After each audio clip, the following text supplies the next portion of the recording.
Hey there, hi there. Tapinator coming in, hanging out with Tony here. We're going to be talking some book talk. We're just chatting and figuring stuff out. Tony, say hi. Hello. All right, cool. No one's here yet, so we'll just be by ourselves. I'll let you know if anyone pops in. In that case, what do you think we should be talking about today? I don't know, but that's exactly what I did earlier at this conference I'm at. They they pulled us on stage because one of their speakers didn't show up, Oh, and wow. so they pulled me on, and then me and my boss for our Apex program to do the thing.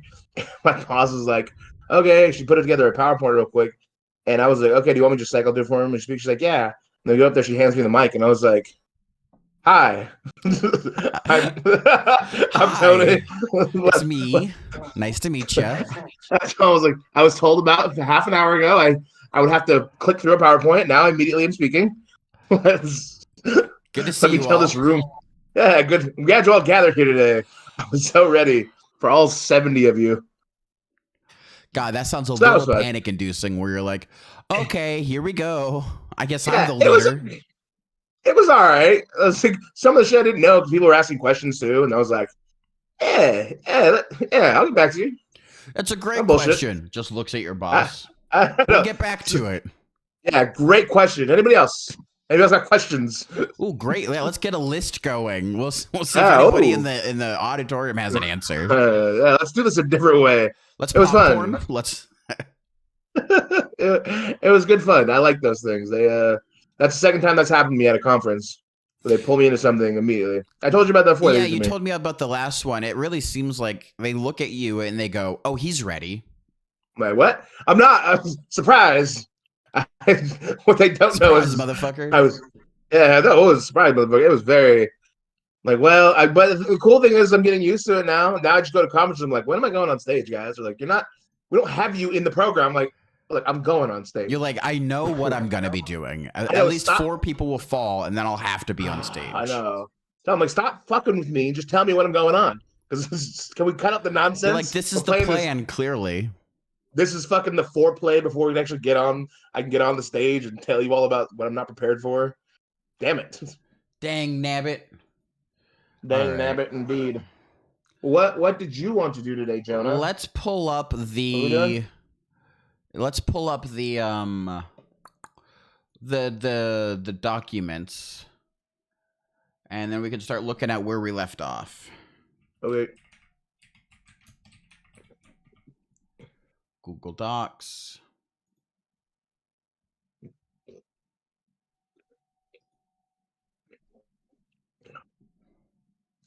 I used to hate seltzers. Now I'm drinking them all the time. You Don't know know why. what? I think they recently got better. Did they? Is that what it I is? yeah, because before they were bad. Like at least I felt like they were just bad water, or they felt like they had a fart Yeah. of flavor on top of it. And now it actually Yeah. feels like you're drinking water and it tastes good. Yeah. Okay. Maybe that is it then. Because yeah, I had one like a couple months ago. Someone gave it to me, and I was like, I don't really like seltzer, but I was really thirsty. I drank. I was like, ooh, that's actually not bad. So I bought a case. Now I'm like, You're well, I like, am guess I this a is just seltzer guy now? What's going on? yeah, this is a new part of my life. What's happening? All right, so last we left off, we were writing about Wolf, one of Nanabazo's brothers. Oof, oof, So we oof, were getting a oof. couple pages in, and they were on their way back from their very first like deer hunt, the one that goes over the frozen lake. We could The continue rainbow. writing from there, because I feel like we've already done a lot of pre-planning for our peoples throughout the world. Yeah. Unless you want to go through and add more to our tribes and character list, that's always an option as Okay. well. We could. Uh, we could also explore our short story plan, or we get back to the book. I feel like we should probably get some traction on the book. I think the I'm short badass. story idea is good to flesh out like what we think the character would react like or what Yeah. their end goals are. Um, Under the sea. I just don't know if it specifically helps us with getting book one away from just being in our mind and to being on paper.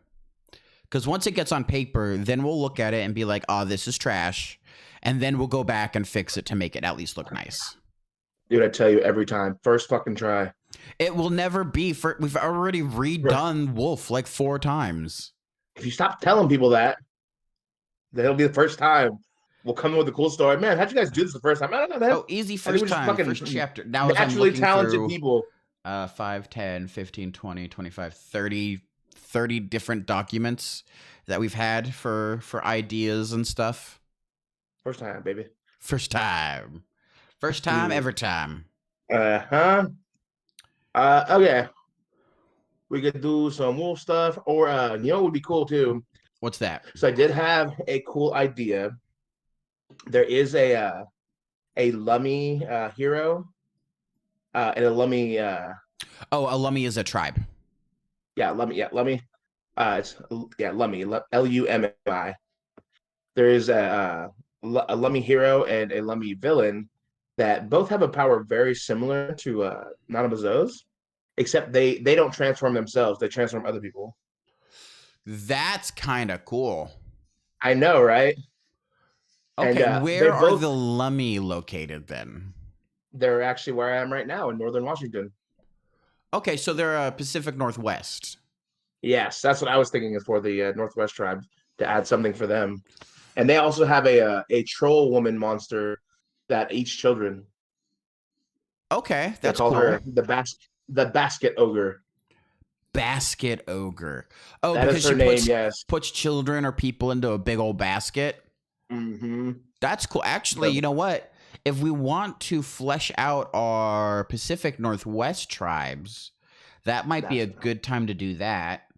Yeah. Let's look at the tribe character list. Cool. Let's go down to Pacific Northwest.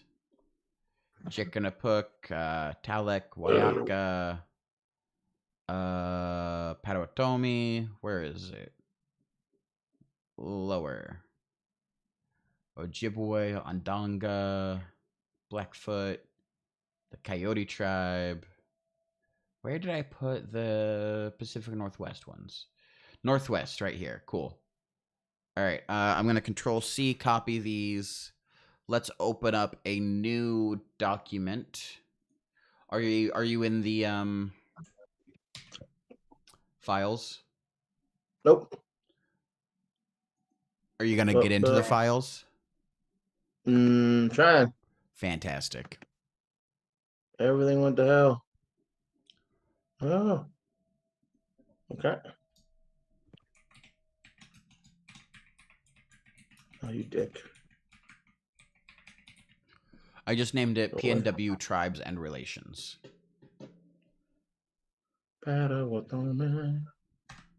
Yes, and his name is the Crow. The Crow. Yeah.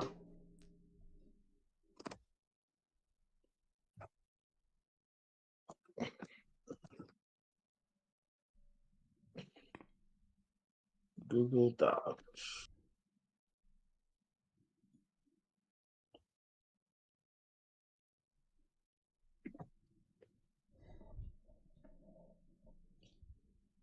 What is it called? Where is it? Where is that at?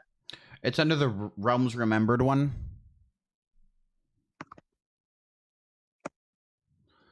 And I named it PNW Tribes and Relations. It should be a new thing. Do I have to specifically share it with you again? It doesn't think so.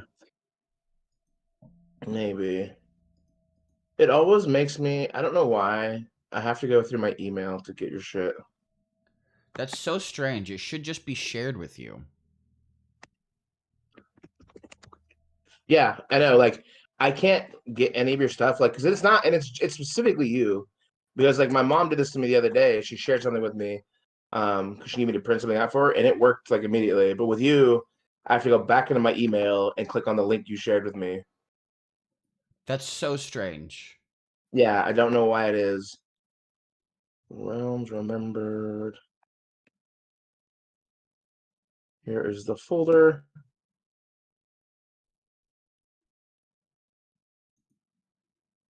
Okay, and you called it what? PNW Tribes and Relations. PNW Tribes and Relations. Should be at the top. Under characters or locations or map right No, there? it's just a new. I just made a new document.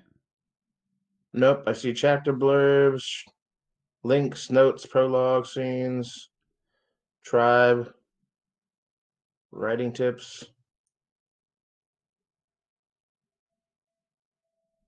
So I have it owned by anyone, so it should be available. I wonder what is going wrong. Everything's always there's so always easy. some type of issue, right? Yeah. Docs, it's there. Open and I don't even have an option to like share with you. How did I Really? share it in the past? Let's see. Oh, I figured it out. Okay. Prologue. Who are we? Share. IP 12. Yeah. Send.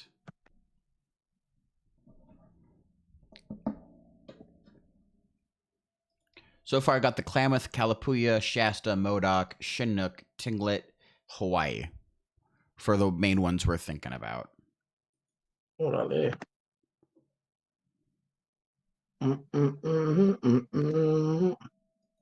Bum, bum, Ba-da-da-da-da. Oh, this is for the Northwest.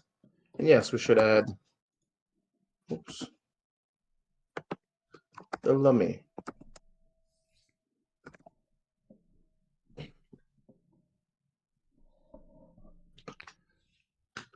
Any other ones that you think we should add now? I think Lummi. Well, I think as we're pulling from, we don't have to give them each an individual story, but I think as we're pulling from lore to kind of give people to give these people a vibe, it should be from these different tribes. Mm-hmm.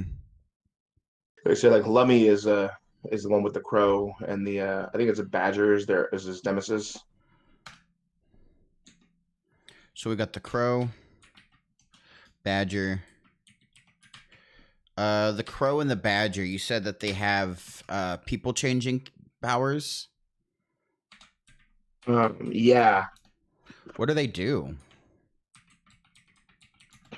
They change people and things into other stuff.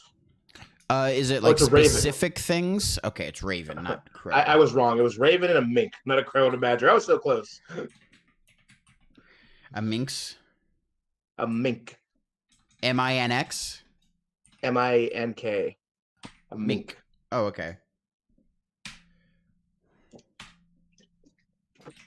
So, people changing powers.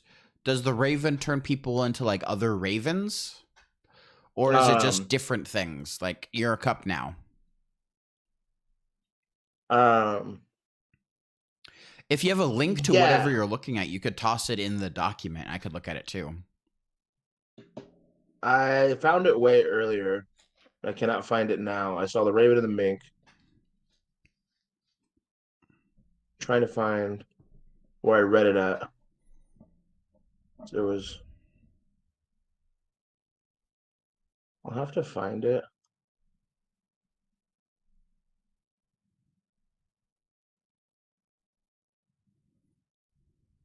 The basket ogress.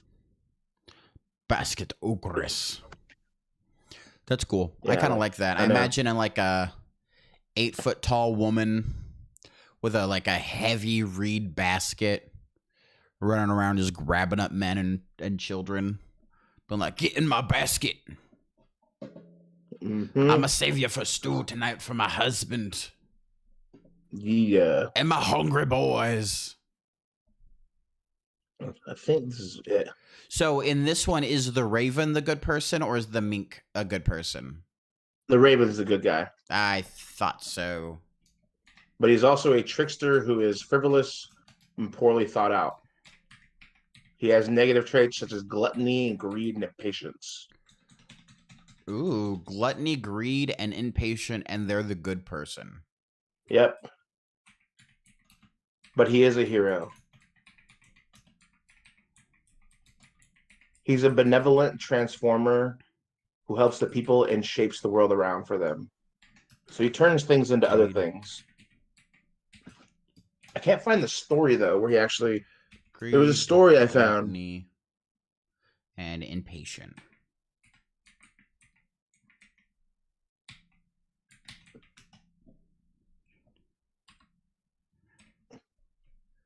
Tricks.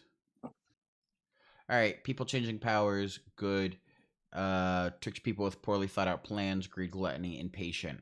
What about the minx? Do you remember stuff about the minx then? Um. The mink is like a more negative version of him. He's arrogant, reckless, inappropriate sexual behavior, and has poor hygiene. Oh, okay. Also turns people into other things. Yep, also a transformer.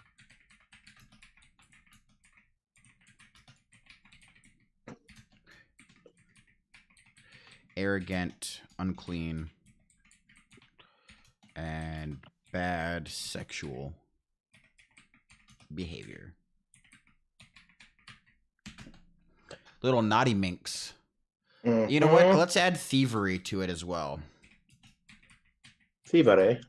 Yeah, minxes are known to steal eggs a lot. So, like stealing raven eggs and stuff like that. Mm. And that would add those two being in a battle. Battle, right? And then you said there was basket ogre. The basket ogress. Basket ogress. Tall, I'm assuming. Broad. Is a giant. Hungry. So when we're talking about giant, like we're talking about 8 feet, 15 feet, 30 feet. I don't know. We'll have to figure that out at some point. We'll figure that one out later. Tall, broad, hungry, has a large homemade basket made out of large cattails. Yeah, she's basically a boogeyman. Large cattail reeds. Boogeyman. And character. I assume mostly steals children. You would be right. She catches humans, especially naughty or careless children.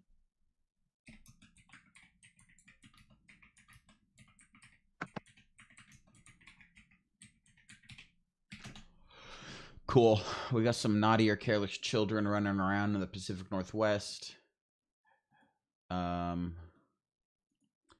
the mountains.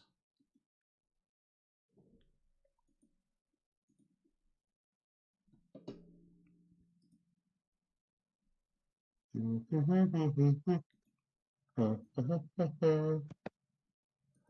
right, let's keep going.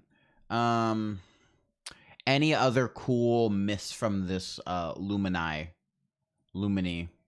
tribe? Lummi. Ugh.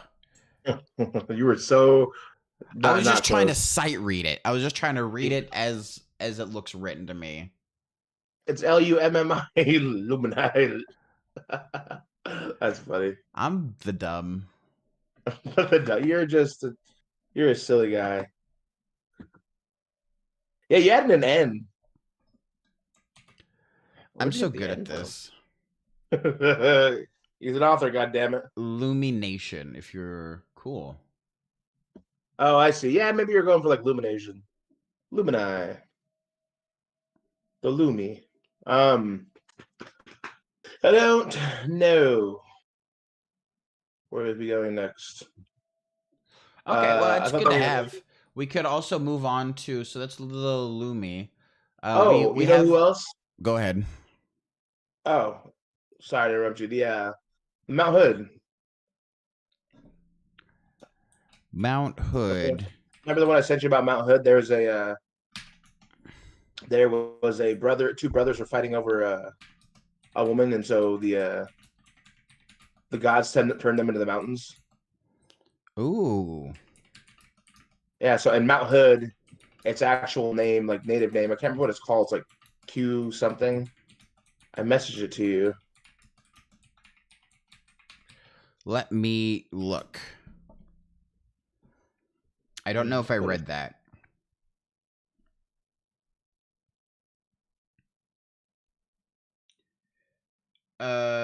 Check out Mount Hood. Yeah, it's the last thing you sent me. I hadn't not read it. The Legend of Waist. Waista. Yeah. The name Waist means a lot to our region. Okay. It's said to be the real name of Mount Hood. Okay, let's toss that in there. Yeah.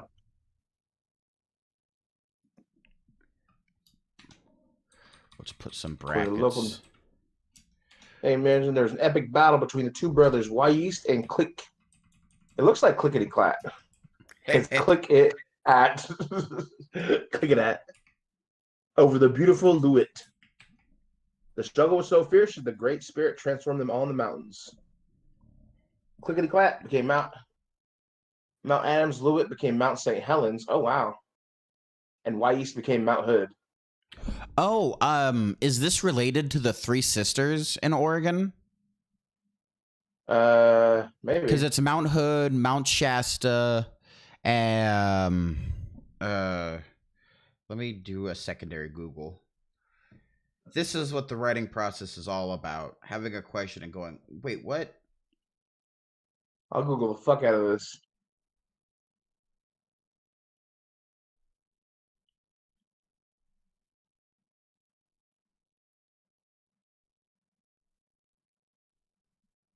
The Three Sisters legend.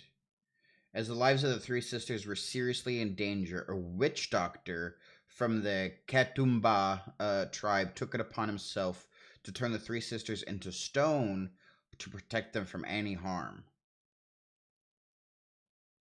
While he had intended to reverse the spell when the battle was over, he himself died. So, like, he was like, I'll protect you. I'll turn you into mountains. And then he died. And everyone's like, I guess they're just mountains. Damn. That's fucked up, eh? So, actually, it sounds like there's quite a few people being turned into mountains in the Northwest. Makes sense because of the Rocky Mountains. Maybe that could be a kind of cornerstone for what is affecting the Northwest as the Algonquin and the Iroquois nations go to war. That would be interesting to have a, ooh. You know what I think would be really cool? Is to have these mountains be there, and instead of turning the entire mountain back into like, a person, is have big pieces of the mountain fall apart and then have someone walk out of it. You know what I mean? Like, so like, it's like if there's not, they were mountains and now they're becoming people. Yeah. So like, say like the Northwest tribes are like, all right, we need a hero and we don't have one. They their whole thing is finding a way to release their hero, because like it sounds like Yeast and I don't know how to say his brother's name were like heroes, because it was a battle so great, like they had to stop them and turn them into mountains. Yeah. And so I mean, imagine that as there's a big rumbling, Mount Hood starts fucking getting destroyed, and a bunch of pieces that fall apart, and then Yeast walks out, and now he's their champion.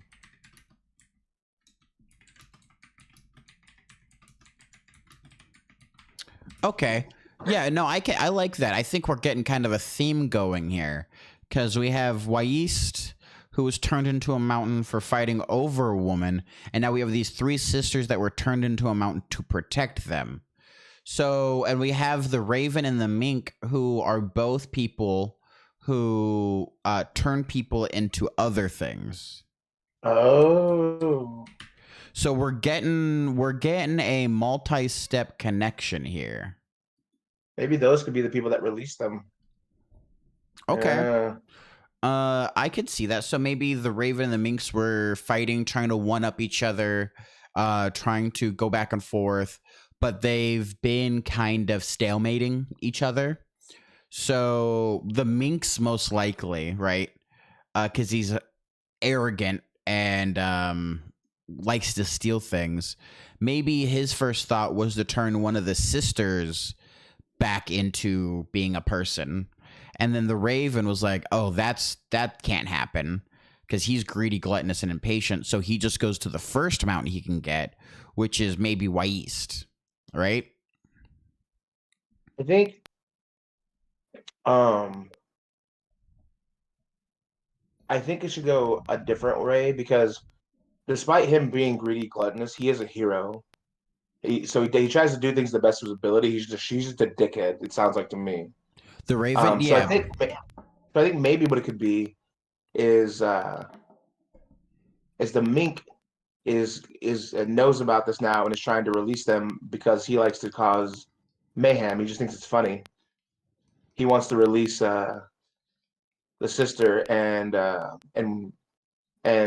Raven is just trying to stop him, and they're fighting and fighting, and then somewhere along the line, the Raven gets trapped or gets into a fight with someone else, and while he's doing that, the mink releases one of them, and then it all kind of goes downhill. Because if you think about it, releasing one of them, because if they've been trapped in there for a long time, maybe it destroys the mountain basically. Then they come out. Wow. Or it could be destroying Mount Hood or any of the main mountains would definitely change. Catastrophic, yeah. Yeah. Or it could be the opposite route, is that maybe well, because the rivers and the streams are all made up from runoff water. Yeah. So destroying a mountain would destroy the river networks, at least the ones that are directly connected. Or I think would even be something we could do too, is that maybe that's a decision that Raven has to make at a certain point. It's like they really need a champion and they don't have one. Ooh, I like that. Yeah. He's like, he needs to release them. He's the one that causes all the damage. All right. So Raven, go back and forth until Minx to release the Mountain Sisters. And maybe, so the original story is that the witch doctor sealed them away to protect them, right? To save them from something. Maybe that saving thing is some type of curse or a madness that they were going under. And then that's where we get the basket ogre, right? Maybe the lady that is released, whichever first one, they've been in the stone for so long. Now they're a large hulking creature. Something like that. We thinking more monster because you said we're trying to cause mayhem from the Minx perspective, right? Yeah. I don't know. Well, I mean, it would cause mayhem from the Minx perspective. If say like, okay, so the Ojibwe obviously have their champion, and they have four of them pretty much. They have the brothers. I mean, I guess the exception of Flint. Flint tries to be a hero, but he has bad luck. Yeah, but I mean, but I think my point is that like the Ojibwe have their champion. I think the Arapaho have Glooskap, and so I think for him, he's like maybe his way of causing mischief is just releasing another warrior. So Minx is not releasing the sisters. Minx is releasing Wyist, the two brothers that were fighting for a woman. I mean, he could release the three sisters. That could be their champions as well. He's releasing. Maybe they're just three powerful witches. That's a good one. Okay. Um, I do kind of like the idea that all five of these people, the two brothers and the three sisters, are connected, right? Because they're all of them got turned into mountains, so I feel like there's definitely a theme there. The woman they're fighting over could be one of the sisters. Yeah, yeah, I like that. Now, here's a good question: are all the sisters the same age, or do we have like a young, middle, old sister? I don't know. Where did you get that story from with the sisters? I've never heard that before. I googled the Three Sisters legend. Oh. First one on the Google list. Oh, I had never heard of it. The Echo Point Katoomba for that thing.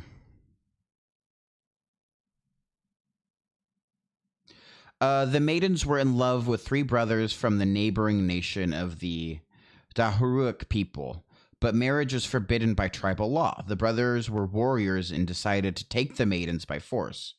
Tribal war forced the clever man of the people to turn the sisters into stone. So yeah, honestly, is there a third brother that we might be able to pull in? So then it's like a 6-person main story with all these people being mountainous, larger than life, something like that. Because it was 3 brothers, 3 sisters. That works out pretty well. But if it's just 2 brothers, 3 sisters, then the brothers are fighting over 2 sisters, and one of the sisters feels left out, and then that can cause conflict. That could cause jealousy, or the brothers like countering sisters that like the brothers wrong type of thing. Or the brothers both like 2 of the girls, right? And so then they start fighting over the one that they both like because men are competitive. So then they start biting heads with each other. Go ahead. You know what would be cool is have 3 sisters, one of them be her own thing, and the 2 of them be twins. And the oldest sister caused the mischief. Okay. Like she was jealous of the twin sisters? Yes, and the brothers don't know that they were fighting over different women. That's a cool idea. That's a good idea. Okay. The 3 sisters. One older. Other 2 twins. The brothers did not know.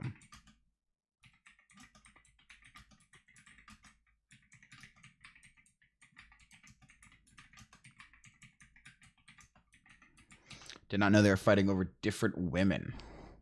I like the so then the older sister is also partly a trickster, maybe just a jealous, maybe something like that, where she convinced the magician, the witch doctor, the medicine man type of person to turn them all into mountains. Or maybe it's like during the big fight, they were turned into mountains, kind of trying to stop all of it all at once. And then that means in our story, we're coming in after this, right? Because that happened well into the Mythic Age. And now we're coming towards the end of the Mythic Age level. Yeah. Oh, I guess that's another big point. Are we doing it still in the past, or did we decide to go far, far future? So far in the future that it feels like past again. I just think it's like not like a far, far future. I don't know if I like that idea a lot. That's fine. I know we were talking about like 230 million years in the future when we have the next Pangea type of thing, or we were going back to when we had the last Pangea. At least that's our original ideas we had. Yeah, well, I mean, because we don't need to do it exactly. I mean, it's our world. It doesn't need to fit exactly into that kind of frame either. Yeah, I know. Um, they don't. I think that's kind of an overdone right now. Not overdone, but just kind of see it coming type of thing. Where it's been so far with like technology and stuff like that. I'm not really fond of that idea. Okay. I think we could just have like a certain amount of time. My biggest vote would be for having um, just like a time period in between like 10,000 years, just going from old school to slightly less old school. Old school to older, a newer school. Yeah, The elder sister convinced the man to turn them into stone to help protect them. Okay, cool. We've gotten a decent amount checked off there. I like that a lot. Let's see. So we have a lot for the Lumi at this point. Did we want to talk anything more about the Klamath or the Kalapuya or any other tribes in the Pacific Northwest, seeing what's going on with them? yeah. Because I know the Three Sisters really is more of a Oregon thing and not so much of a Washington thing, because the Lumi's a Washington tribe. But there's so much interconnectivity throughout all of the coastline. I think we can kind of get a lot of these stories connected. Yeah. Um, so the Klamath. They had Mount Shasta one that I thought was cool, where Mount Shasta is I think it was like the key to Armageddon or something like that, or like when Mount Shasta explodes, a great evil is released or something. Let me Google.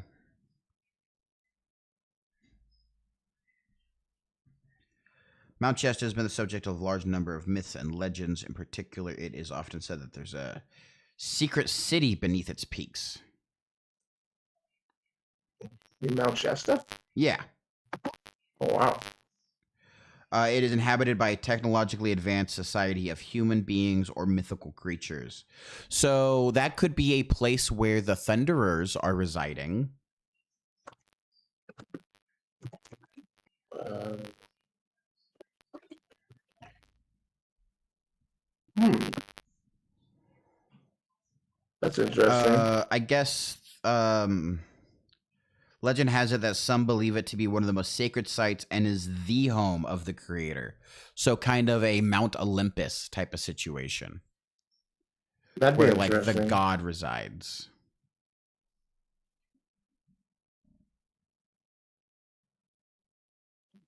Uh-huh.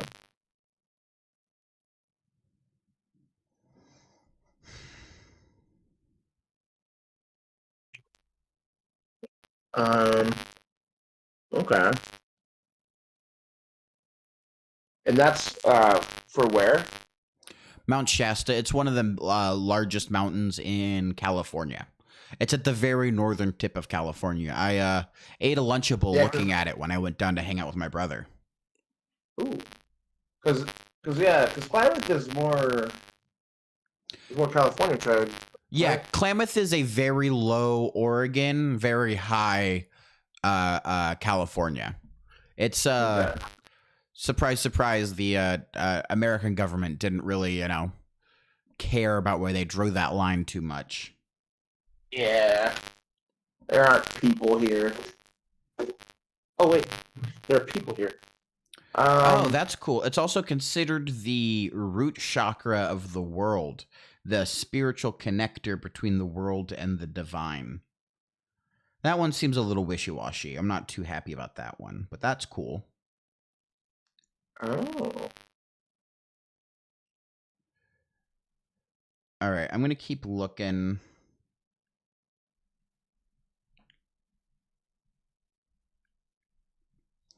Shasta is a gender-neutral title ideal for the wise little sage, meaning teacher.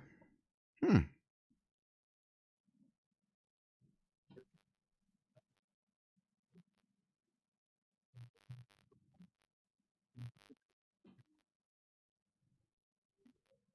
right, I'm gonna go grab a glass of water and then I'll be back. Okay.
Oh, hey, on slightly less fun news, did you hear about Arizona today?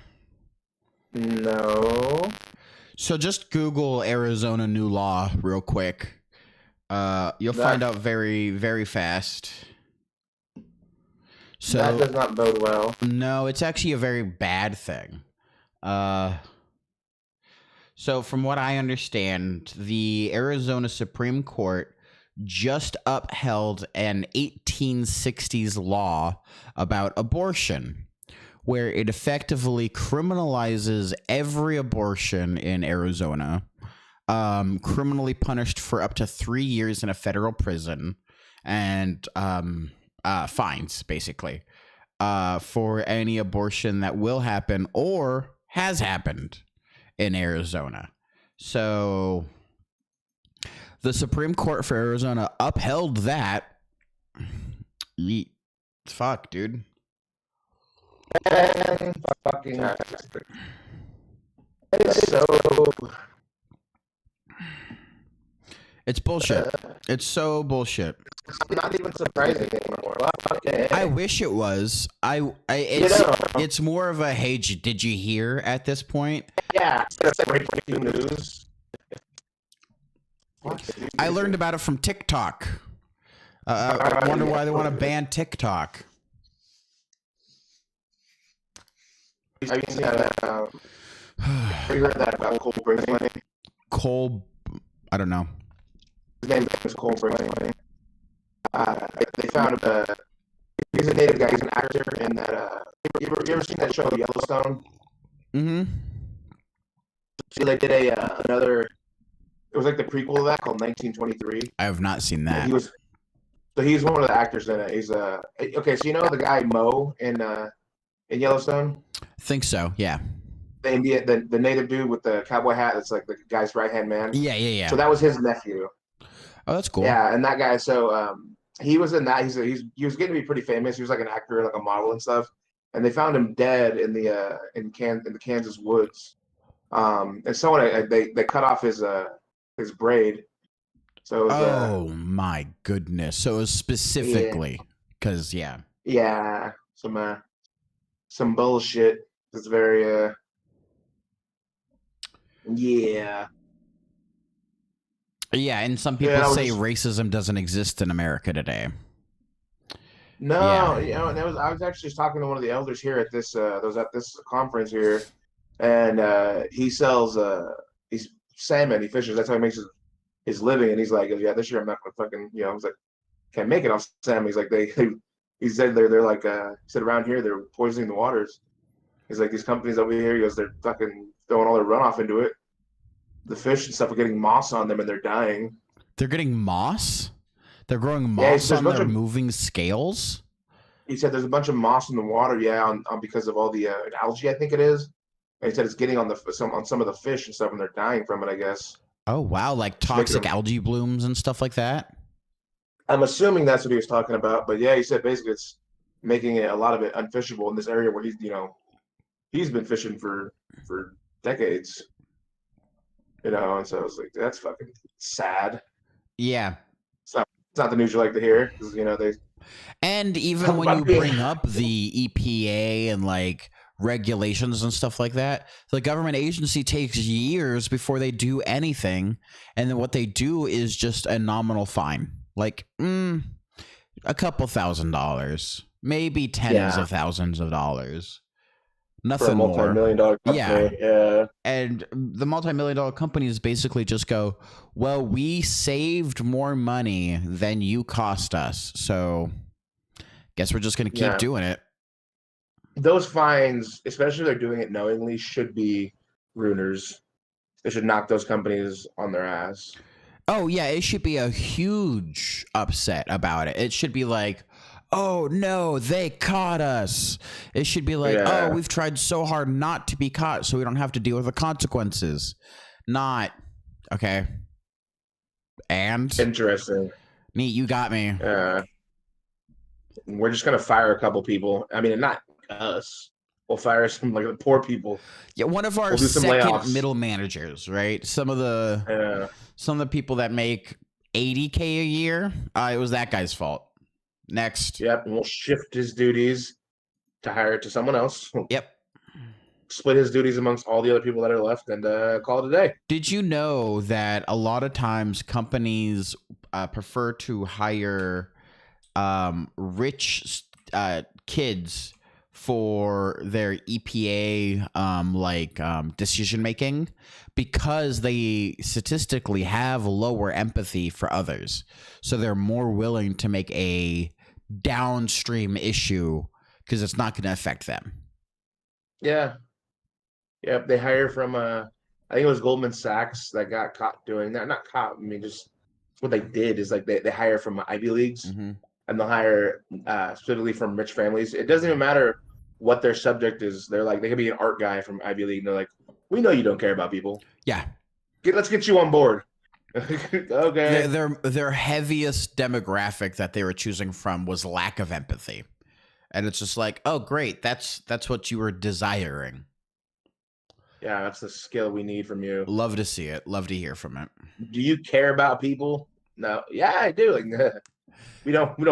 Oh, like, thanks for coming. I think you're overqualified for the position, but we'll keep you informed. God damn it. Yeah. Yeah, that's just heartbreaking to hear. I hate that happened in Arizona. Yeah, that's a big one. Well, the thing is, that's exactly why Roe v. Wade was in process. That's exactly why it was instituted. And that's the exact reason people were screaming when it got taken away. Is this exact scenario. Oh, yeah. People... Oh, man, it's fucked up. I'm happy that Oregon has abortion in its constitution, like in its state constitution. Yeah. But Oregon also has a lot of right-wing people who try to change the laws and do other stuff like that. So, I mean, we have Portland in the I-5 corridor that really maintains the blue section of Oregon. But once you get past east I-5 by like 50 miles, 100 miles, then you're in heavy red territory. Yeah, but that corridor is where all the people are. Yeah. I mean... Yeah. They can bitch and moan about how red the state is. Like, what's that saying? It's land doesn't vote. Yeah, land doesn't vote. People vote. You guys are all out there, sure, but there's like fucking 10 of you in that whole county. Good for you. Well, that's why they're so interested in the Greater Idaho Initiative in the over there. They want to be part of Idaho because it's more of a red state than Oregon is. Good, go. You're draining our economy. Get out of here. Well, the East Oregon produces something. It's not really a lumber area. It's too dry. Really East. I don't know what they produce, but those places, those parts of the state are so stupid. They know, like, Portland pays for so much of their shit. They hate Portland, but it's like you like all your stuff. Like, you don't. It pays for most of their infrastructure. Their roads, their sidewalks, their bus transport. A lot of it comes from Portland. Do you like having a highway that connects you to the other? That's why you leave your city to go do fun shit, because your city sucks. do you like doing things? I feel like every city sucks, but yeah. Every city sucks, but I mean, those places though. Again, like if they want to disconnect, like, all right, we're off the Oregon economy. We're gonna go with this shitty part of Idaho, because Boise is also really liberal. Boise is like, all right, well then, we don't want you either. Their shitty little economy would crumble. It'd be a bunch of broke, toothless people yelling about Jesus. Well, I mean, with people's religion, that is a strong moral guide that they use. I think that they just see what their taxes are, right? Like how much they pay in taxes. And they look around in their direct, immediate area and they go, this is bullshit. And I feel like the vast majority of Americans feel the exact same way. It is. It is. Like, because people, like, it's frustrating because I have a lot of friends that are very, very religious, super devout, but also super kind. And so I think some people use their religion as a weapon. And those are the people, when I say shitty, screaming about Jesus, it's what I mean. It's not like they don't really like, oh, I'm praying to God. They're like praying on people's downfalls. They're not like praying that things get better. And they're not praying to, you know what I mean? They're like, Jesus said you can't be gay. And you're like, what? Like, he didn't say that. I thought he said to love people. You're like, fuck that part of the Bible. No, I didn't know what. My favorite argument when Christian people are getting real mad at me is they'll go, what version? And I'm like, what version of the Bible? There should only be one if it's God's word.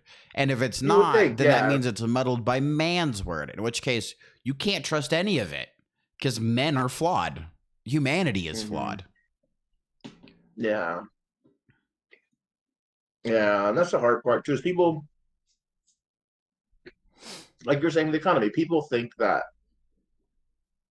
everybody knows there's a problem. We're all broke. Like the average people.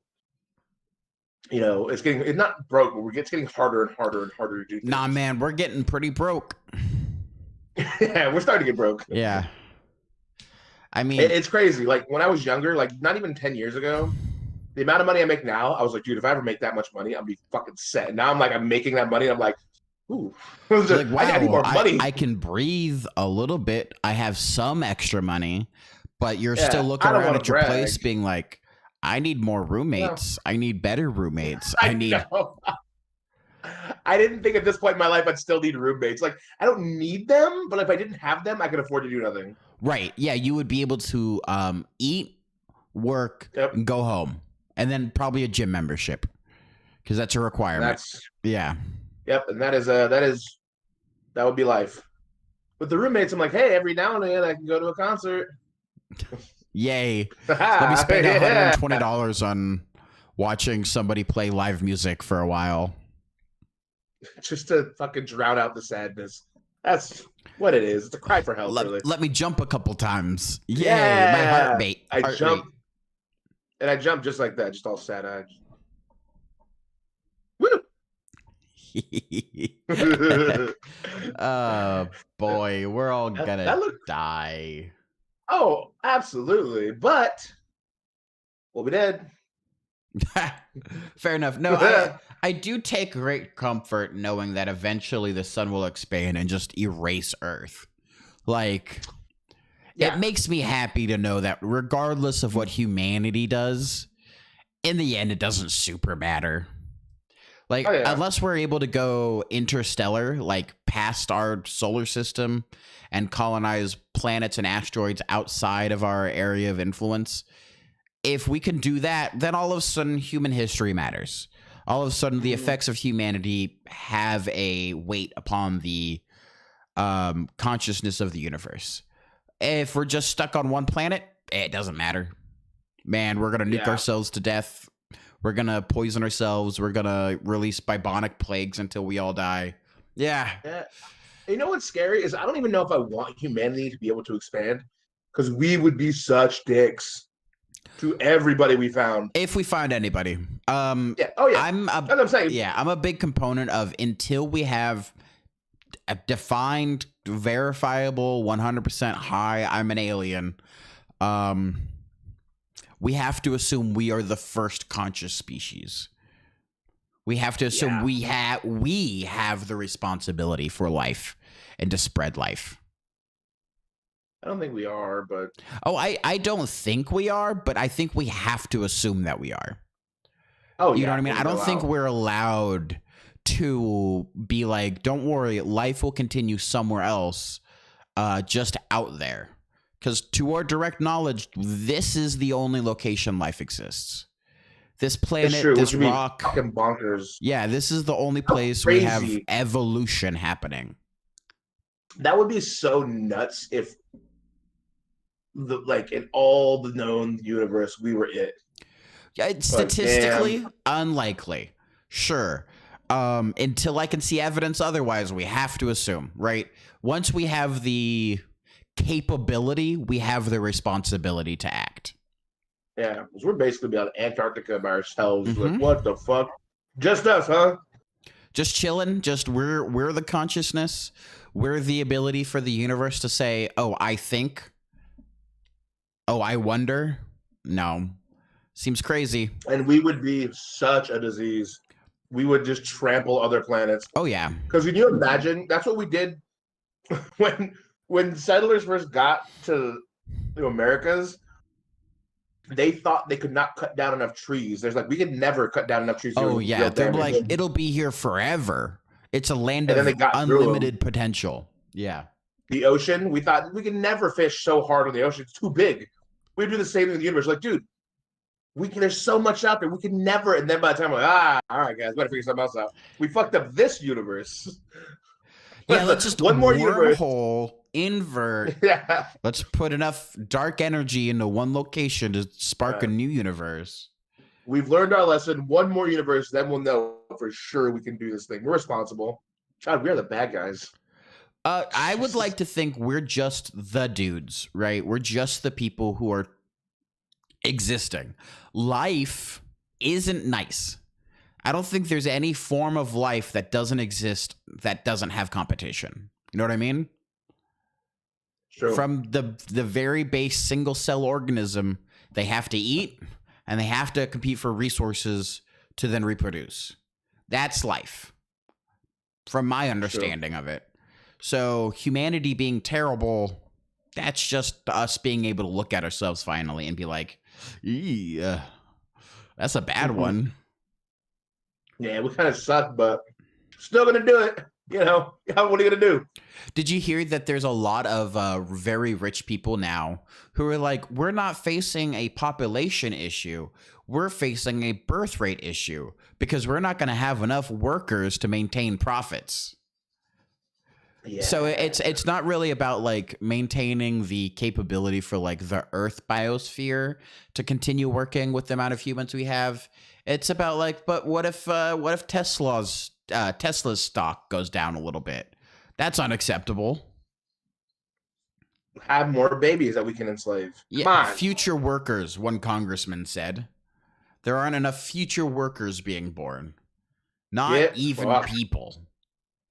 You know what's crazy? So Crazy. I There's was crazy gotta- once. that yeah, you were. No, there's a so this guy have you seen all that stuff going on with P. Diddy right now? Oh God, yeah. Apparently, how he's Yeah. been working his way through the music industry. Yeah, so there's a crazy picture of him when he's like 24, 25, he's holding on like a Usher who's 14. Usher's like 13 or 14 at the time, and he went away with Usher for like weeks. This little kid, basically. And then Usher tell like in a lot of interviews like how he told people how he lost his virginity at 13, 14, which you pray Diddy was introducing him to some girls Think Diddy or was whatever he's diddling? into. Most likely, because there's another picture with a 14-year-old Justin Bieber when he's like 30 something, because Justin Bieber's like 10, 15 years younger than Usher, and the same thing. And so now they raided all his house, and there's all these people coming out how he's been like raping, and apparently he's bisexual because some dudes have come out with him doing the same shit to him. And then It there was was this that comment on there, Keith Williams, right? That guy? Cat Williams. Jesus Christ. I have approximate knowledge of many things. Yeah. I'm always so If you're fucking You're close. close. Yeah, you're just fucking right Jesus there. Christ. It's like, No, you're good. yeah, it's some sort of Williams. The Cat Williams, no. Yes, it was Cat Williams and 50 Cent. 50 Cent was telling people along, he goes, this motherfucker trying to take me shopping. And it's like, what? It's after a concert. Hey, man, good show. He's like, let me take you shopping. And he's like, yo, you know what that means? He goes, yo, go ask a grown man. Let me tell you. I was like, motherfucker, my own money. Hey, handsome, you need me to buy you anything? Like, Jesus Christ. And then so apparently he's real rapey. And someone was First Cosby, that, now. Dude, everybody. I know, dude, this whole fucking industry. Oof. Hold up. My stomach is unhappy with me. I'll be right back. Okay. Oof. Go forth. Unhappy stomach.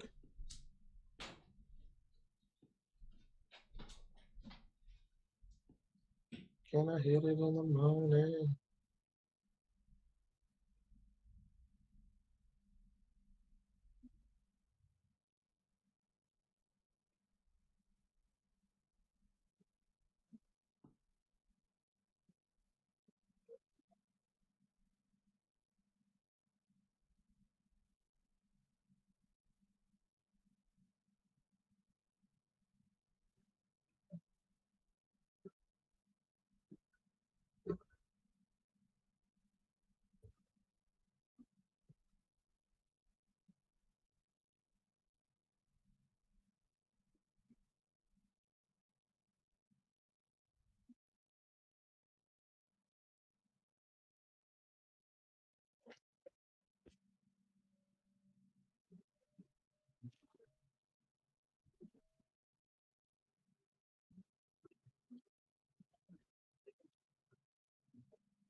Hey Tony, I'm back.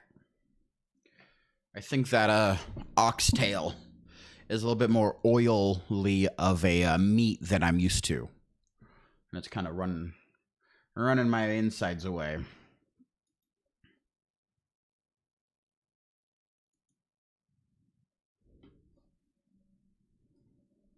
Well, while Tony's gone, let's listen to music for a little bit.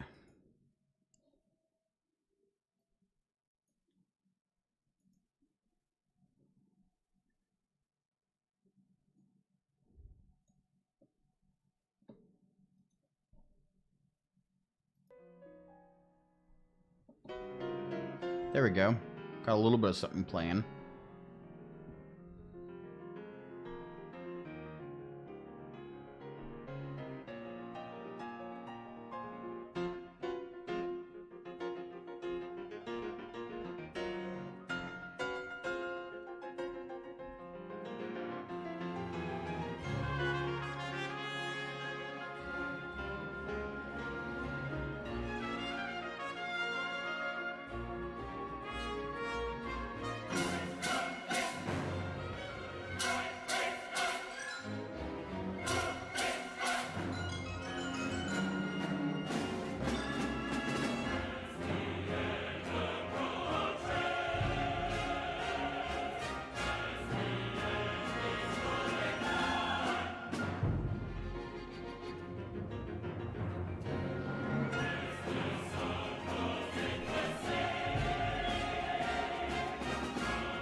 Hey there, hi there. It is Jonah. It is Jonah. It is Tony. He is back. Hello, Jonah. How you doing, my friend? Good. Dude, there's a writing thing on May 10th Where at? in Portland. Oh, in Portland. That's cool. Yeah, it's a Portland writing workshop. Those things, generally, what I'm finding, it's $169 to go to. Okay. But those things' value is usually never in the speakers and stuff like that. As a guy that mostly gets sent to conferences now, usually your value is finding connections on things to do and happen. That might be something at least one of us should go to. $170 for a writing conference sounds rough to my ears. It sounds very rough. But I think one of us should go. As like I said, again, as telling you as someone that goes to a ton of conferences, they are very, very powerful. Like I said, like these conferences I go to are like $400, $500, $600 a pop, and they send them to them all the time because you make most of your connections at these things. Right. We've So we've our been trying to get. main desire for connections, right, would Mhm. either be someone who could help us write, Yep. or finding somebody later on in the process for publication reasons. So which one Yes, do we and think we would want to be most focused on if one of us were to go to one of those? I think uh, what you want to focus on is a better general overall understanding of what's happening in the writing world.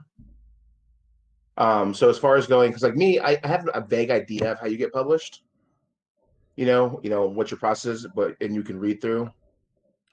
So But having my a vague idea, base idea of how to get published is that one, you contact publishers and be Mhm. like, "Hey, I've written a book. Here's the first chapter or whatever." And then Mhm. they read that chapter and then they go, "Cool, let's get you to an editor." And then if they like it, or they go pass and then you keep on moving. That's my base idea. So that Mhm. might be far off. I don't know. I know, me too.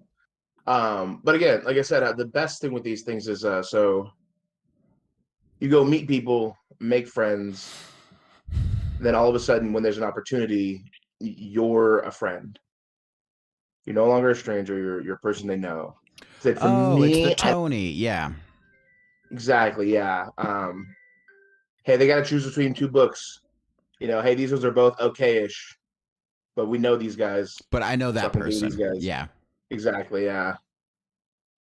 And so that would be the value because there is like a chance to meet like actual people that do the publishing and stuff like that to give like there you can like you can sign up for it looks like meetings with like people that do publish like 10-minute little meetings to meet with publishers and stuff like that and ask them questions and then actually pitch them your book.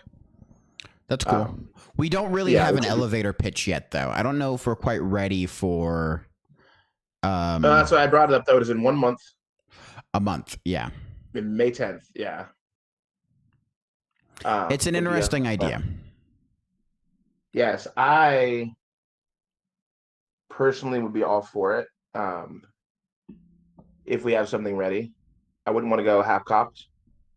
I But going to I one of these think we things, have still just a base idea of what our world is, who our characters are, right? We're still mhm, coming up with more characters, more tribes, more interactions that everybody is mhm. having.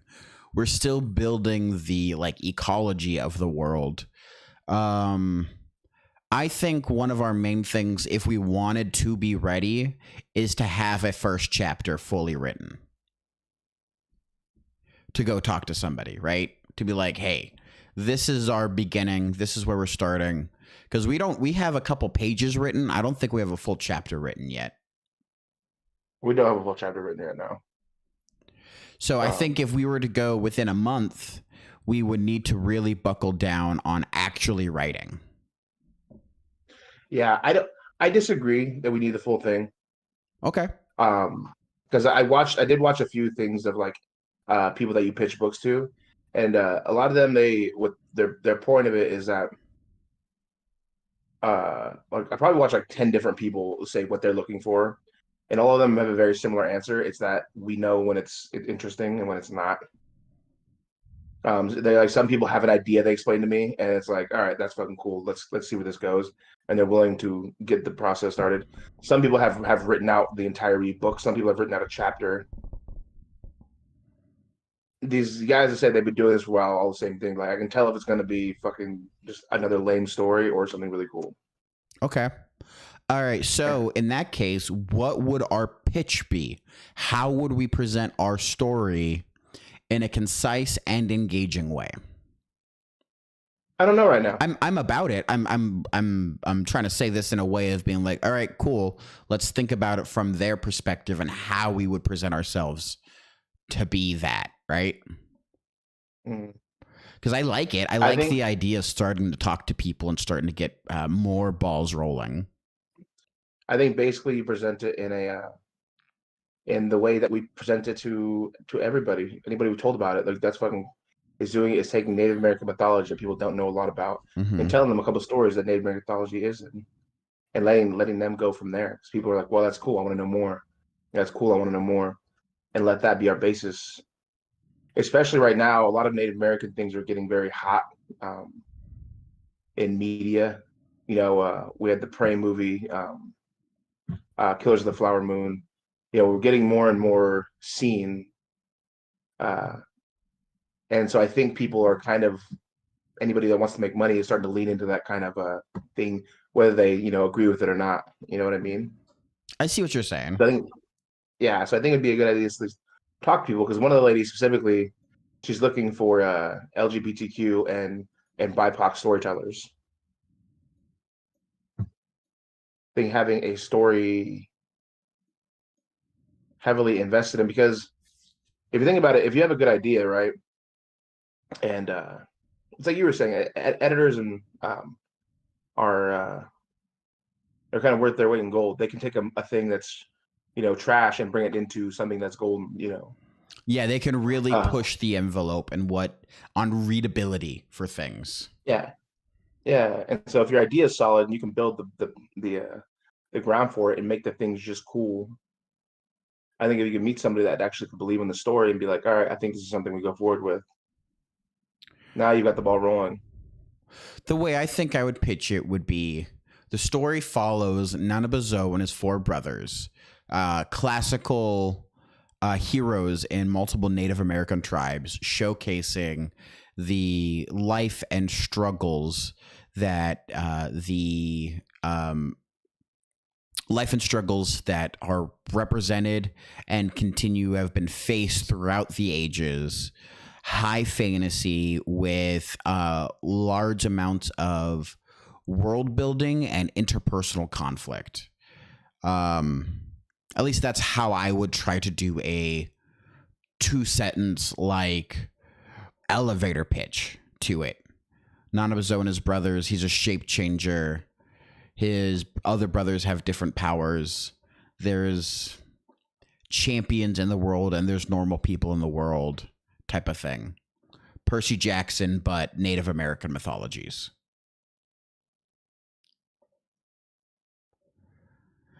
It sounds a little bare bones when I say it like that, right? Yeah.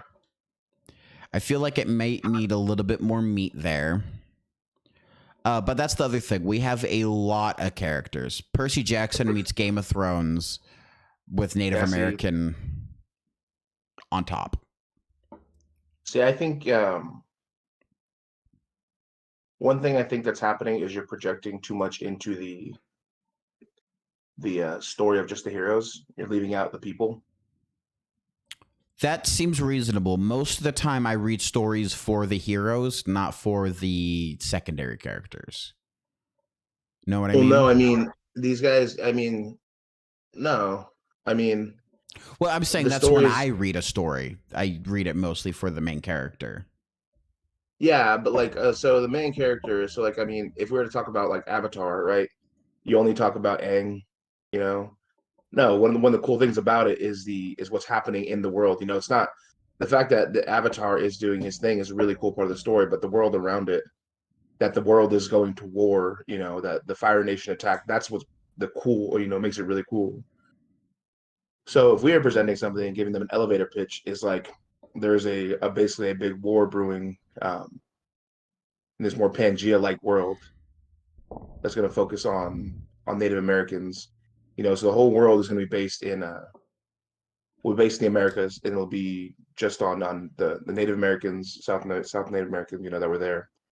And there's a war brewing, and there are champions. These champions are the literal gods are the heroes from these Native American tales, and they are in their different areas, and everybody's gearing up to fight each other.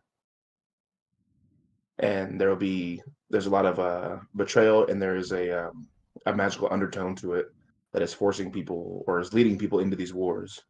Okay. Where they're being directed and not necessarily choosing those paths themselves, or circumstance is choosing that path for themselves. for the Yeah. food and stuff like that. Yeah. Okay. I see. Yeah. I think that was a better way to address that type of pitch. That sounds exciting because we are planning a World War level event in the Native American communities and tribes, where a lot of them were going to war with each other, picking sides, large superpowers taking over major areas of influence, stuff like that. So, yeah, I definitely think that it has grounds to it. If you want to go to the conference, that sounds awesome. Fully support it. I love the idea. I just don't know if maybe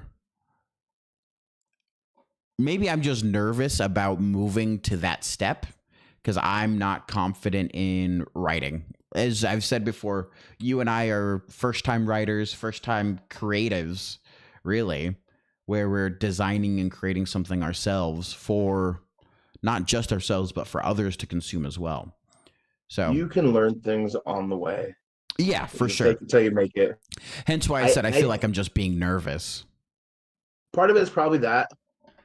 I mean, but I mean, yeah, said we can totally, obviously they're going to be better writers, 100%. Yeah, People there's that no are such much thing better as the writers. best writer. Yeah. But I don't think I read some of the stuff, and I don't think we're poor writers. You know what I mean? And I can say that confidently because I've read some of our stuff that we've written poorly. Each of us has separately written poorly, and I'm like, that looks like that's a piece of shit. We wrote that terribly.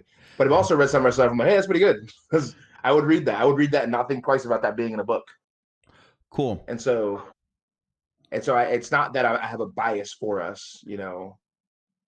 I'm not super worried about our ability to be able to tell the story. I think one of the hardest parts, because how many people are really, really, really good storytellers? There's probably a lot. Okay, I was going to say it's few. No, in my opinion, it's a lot, because a lot of people, writing is one of those things that people like to do, right? So it's like, how many good cooks are there? How many good musicians are there? Tons, you can go, yeah, and there's hundreds of them. How many more famous? Ah, that's where you're going. I get you now. Yeah, I yeah, see what you're saying. So we just have to have a better placement, and then we can become better writers. And if you have a publisher behind you, someone who's because now they're invested into making you, because now they're invested. They give you money. They're like, I want that money back. Now they're invested in making you look good. And so you send them something, they're like, hey, we need to, you cut this, add this, rewrite this part. Right. Now you're working with a team. And on the other hand, we can't just let publishers dictate what we're writing either. But using editors and story boards to maintain our track of story, our track of mind that we're trying to produce, I think will be important as well. I think one of the things that we have in our story that is both a great benefit and a downfall is how big of a scope it is. It is a massive scope. And I feel like a lot of first-time writers usually focus on interpersonal stories, like a closed group. And I think we are very aggressively and dedicatedly opposed to that. We want a multi-web of interaction. Yeah. The thing is, too, is I've been told that my whole life, though. That's the way I think. I've always been a 30,000 fucking feet above the ground type guy. I'm like, I don't care about details, small details. I can get there, but I need to know the whole picture first. And so for me, it just feels natural to do it that way. Right. And so, see, that's why I was saying it's a benefit and a curse, because to write a story, it has to be a designated plot line, right? You have to be able to follow plot A to B to C to rising conflict to resolution, right? But when we have 30 tribes, 40 tribes that we're up to now, the maintenance of conscious thought is more difficult. I'm not saying it's impossible. And I'm saying that maybe having help, having storyboarding help would be a huge benefit for our long-term success. Yeah, and and maybe there is someone that can come along and be like, "Hey, you need to cut these tribes out because it's too long." You know what I Yeah, mean? You need to cut. This needs to be trimmed down. This person, because the other part of it too is like we think like Biskne immediately both thought he was going to be cool, right? What if we're in it and someone's like, "I don't think he's a good character. I think you need to dumb him down and bump up some other person we had." Because I mean, in Breaking Bad, that they did that. I mean, not to say Breaking Bad, but I mean that's just an example. Like Jesse wasn't supposed to be a main character like that, but the people true. loved him. It was the people that decided he was the main character. And Yeah. they're like, all right, now you're a main character. Yeah, wasn't Jesse only supposed to stay around for like a season and a half and then die? Something like Yep. that. And then he was too loved. People were like, oh, Jesse's so awesome, blah, blah, blah. And then he Yeah, kept around the exactly. whole time and he became almost more important than Walt at the end. Yeah. He was, I mean, yeah, absolutely game changing for that show. yeah. So for us, it could be like, hey, we think this person's important, but then someone that reads it is like, oh, they're not important. I don't give a fuck about them, but I care Right. about their story. Um, I fully agree. I think that would be a good idea. I also think that just sitting down and writing chapters is an extremely important part of the process that I feel like we are being resistant to achieve.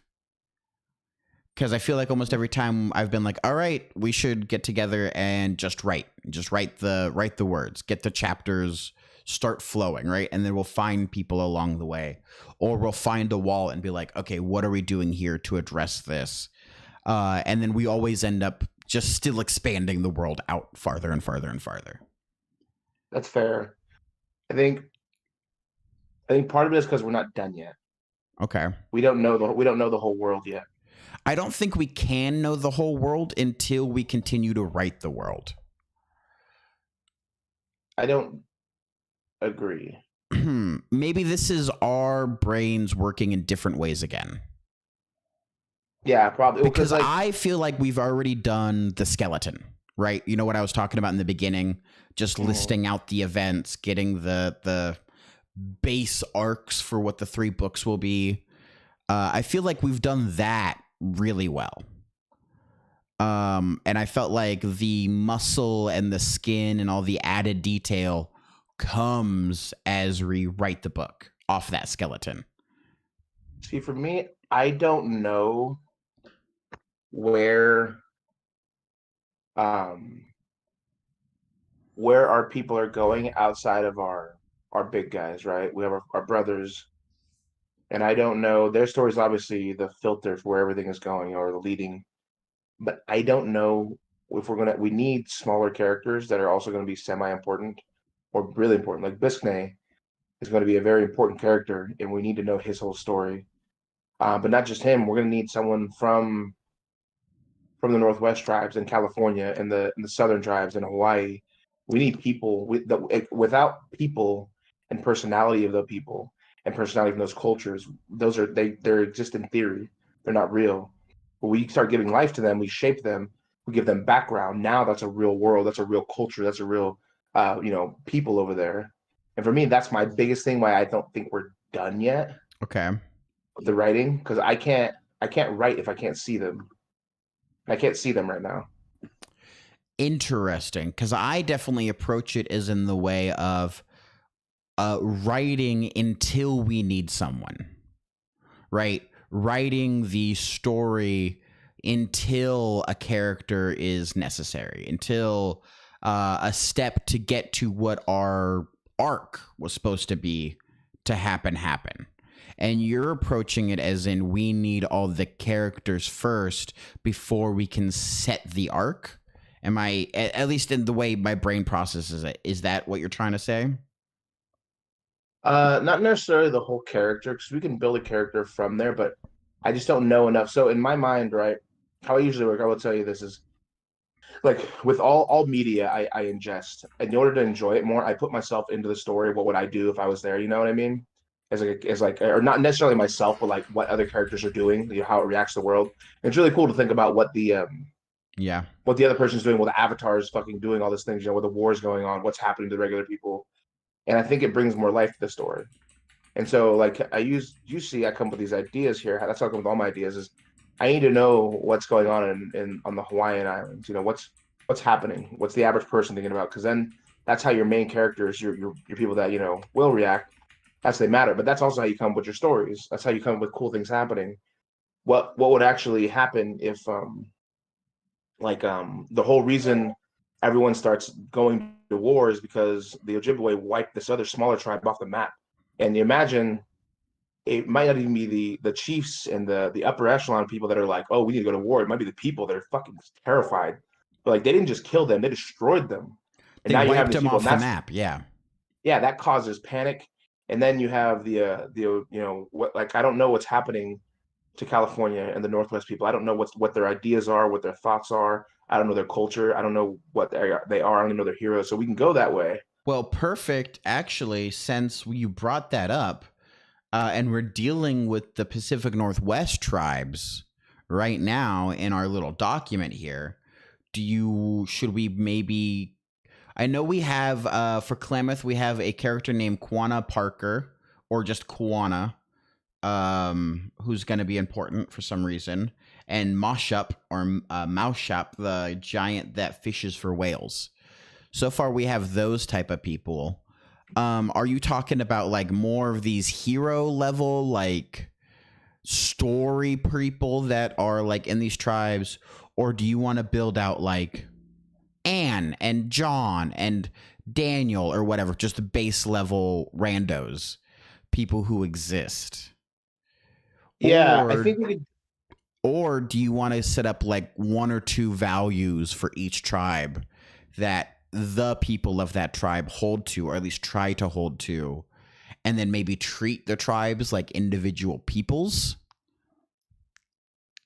We could give it from their heroes and let their heroes' personality dictate them, because typically leadership influences people, Oh yeah. and so we could do it that way is work backwards and say, all right, what are either chiefs or our heroes, who's in charge here, and what is their personality, and then we could leech that personality into them, with realizing they're still real people. Yes. Okay. I like that.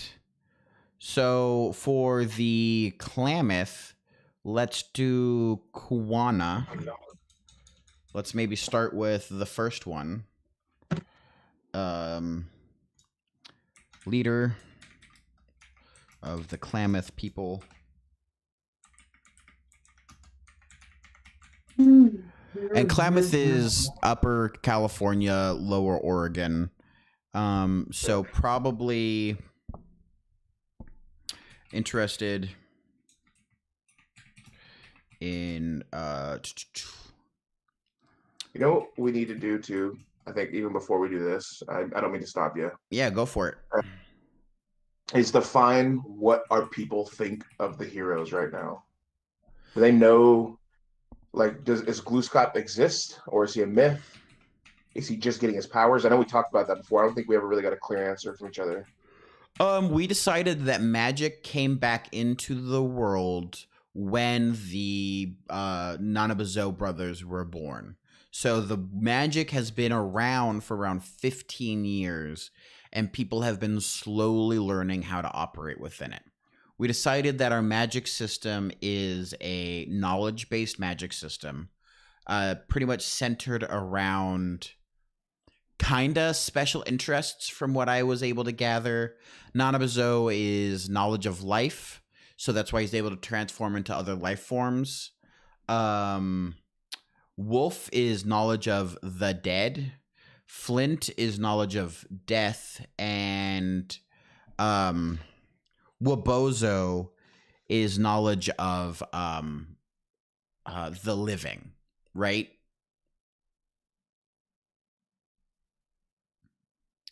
I think Wabozo is Go ahead. what?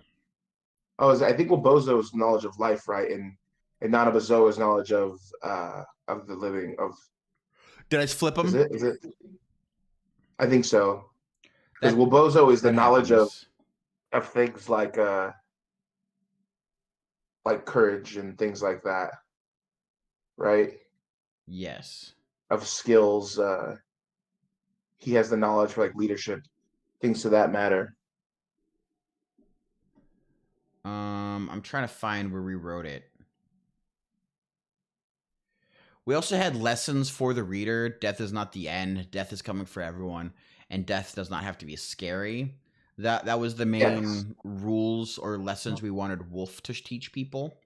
Yes, that none of these things are good or bad. They just are. They are. All right, that's not where we put the maybe it was in Flint / Winter. No, that was just his legend.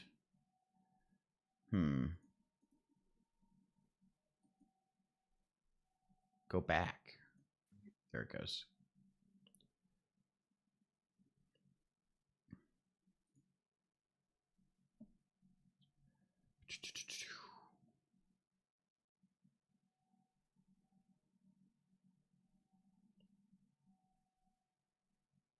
I really want to incorporate the Three Sisters somehow. As a side note, I don't mean the mountains. I mean corn, squash, and beans.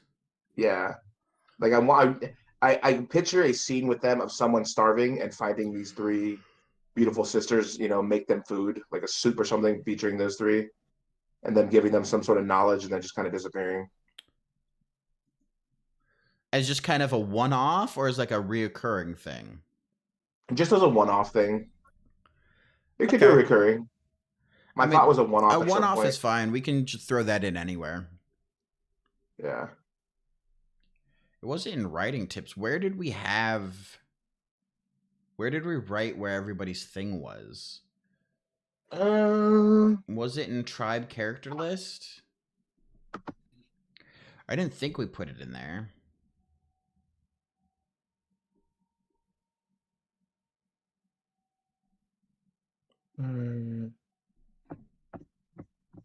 This is 21 pages long. Yeah, it's 21 pages of just a bunch of people and characters that we've created in the past.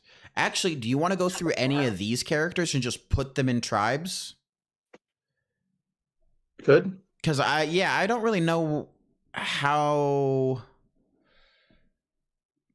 to progress the Northwest tribes and all that stuff. Because my brain really wants to just write the Northeast area, the Algonquin, Ojibwe, Iroquois fight. I really want that to be like the whole story. I don't really care about the West Coast or South America that much. I feel like they're too broad. They're too big. They're too much away. It feels, you know what I mean? I think I've been saying that since the beginning, that it just feels like they're not important. Right? Like with the Aztec, it kind of seems important because they're invading from the south up, and that can affect things. But for our brothers, for the monsters that we laid out in the beginning, for the three snakes, it's just really concentrated in Algonquin mythology and Iroquois mythology. And I feel like trying to shoehorn or like bring in or envelop the West Coast and South America is really pushing maybe my comfort level with stories for too many moving parts. And my brain is not wanting to have that many things happen all at once. Okay. And I think that's the main problem we keep running into whenever we talk about them, is that we'll bring up like 7 people and then we'll go cool. And then we'll just do it again. You know what I mean? Like we did that thing with the South America with the priestess lady who controls dreams, and the head priestess lady and the acolyte who's doing stuff, and the emperor there who's doing blood sacrifices to bring the great skunk down and like pollute the waters and stuff like that. It really just seems like a lot. It just seems like it's just things happening. But for the Ojibwe versus the Iroquois, it's really like they're stopping us from eating, so we have to go kill them. My sister's missing, so I need to go find her. My brother's missing. I need to go find him. My tribe doesn't like me, so now I'm upset and I need to go find a found family. Oh, my found family is actually manipulating me to be bad, but they still represent and respect me and like carry me on. Once we get past that like zone, I lose all interest, or not all interest. I lose capability of like storyline. I think it's because we don't care about them yet. So imagine this, right? We have how many people do we have over in this area, right? We have Ashi from there. We have the Fisher from this area. Oh, We from have just tribe members? Let's from just this count. area. Just from the East Coast, right? Yeah, just from the East area. But my point is like how many characters do we have from California right now? None. Really. I mean, because I don't care about them. Yeah. Yeah, but we don't care though because we haven't built them yet. We don't know them. I just feel like they're a different book, right? I feel like they're just different stories. Like if we're gonna do justice to this many mythologies, we're asking for not even Game of Thrones level. You're asking for more than Game of Thrones level of POVs and interactions and stuff like that. At least from the way we've been describing it. Not more than Game of Thrones. It feels like it. Well, because imagine if like the story was this way, right? I know you don't care about California right now, but imagine we go this way. I might be saying it harshly. No, I don't care, but yeah. So picture it this way, right? So we have in the Northwest, right? We have the mountains that the East and the other ones that got turned into those people. So imagine we go this way. Instead of working east to west, we'll work west to east. We have East. The very beginning of the story, mountains crumble. We have 5 people come out of these mountains. It's East, his brother, the 3 sisters. And now they're on a that is an interesting story, right? Now we have our 5 characters and we can start giving them life. In California, right down the road, California starts marshaling basically starts building up their forces. They start taking things that aren't necessarily theirs. And now they've intrigued the Northwest tribe. Northwest is like, why are they taking our stuff? And they have to get into a little spat with them. It's already probably, land that they're fighting over. You get the Klamath that's right on that border. Maybe they're taking more than they need. Mm-hmm. Why they're marshaling for war, though, is because of something that's happening off in the east. They're getting scared because all these tribes over here that we said are getting scared because of the war that's in the east. Now we have these tribes, we have these characters, we have the leaders in California that are like, hey, there is a war going on over here. Now Oregon's pushing them this way. And then as they're preparing for battle over here, you have the South America coming over into California. And now you have a chief in the California area who's in charge of all the California tribes is in this spot where he's like, we're pissing off the Oregon tribe or the Northwest tribes. We have the Southern tribes coming for us that have just rocked their fucking mountains for whatever reason, because they don't know. And now we have there's a war going over here that we have nothing to do with, but people are starting to fucking pick sides. Right? It's a much more interesting tale from the California side, right? Or even the Oregon side. Okay. It's neat. It's interesting. I just don't feel like I have any connection to them. Of course you don't. We haven't written them. I feel so much more interested in just the story of the 4 brothers, right? I the Nanabuzo, Wobozo, Flint, and Wolf. I really think it would benefit us if we just told the stories from them, or we just have different books for the West Coast doing stuff. And it could be interspaced between the Nanabuzo books, right? where I found it way more interesting being like, look, we're starting with mountains crumbling and we're going to follow these 5 mountain characters. That sounded way more interesting to me than when you continued and said, we have all these chiefs talking, war over here, resource gathering. We have multiple instances of different tribes interacting all at once. I immediately started losing my what I would read, right? I see. I Yes. immediately stopped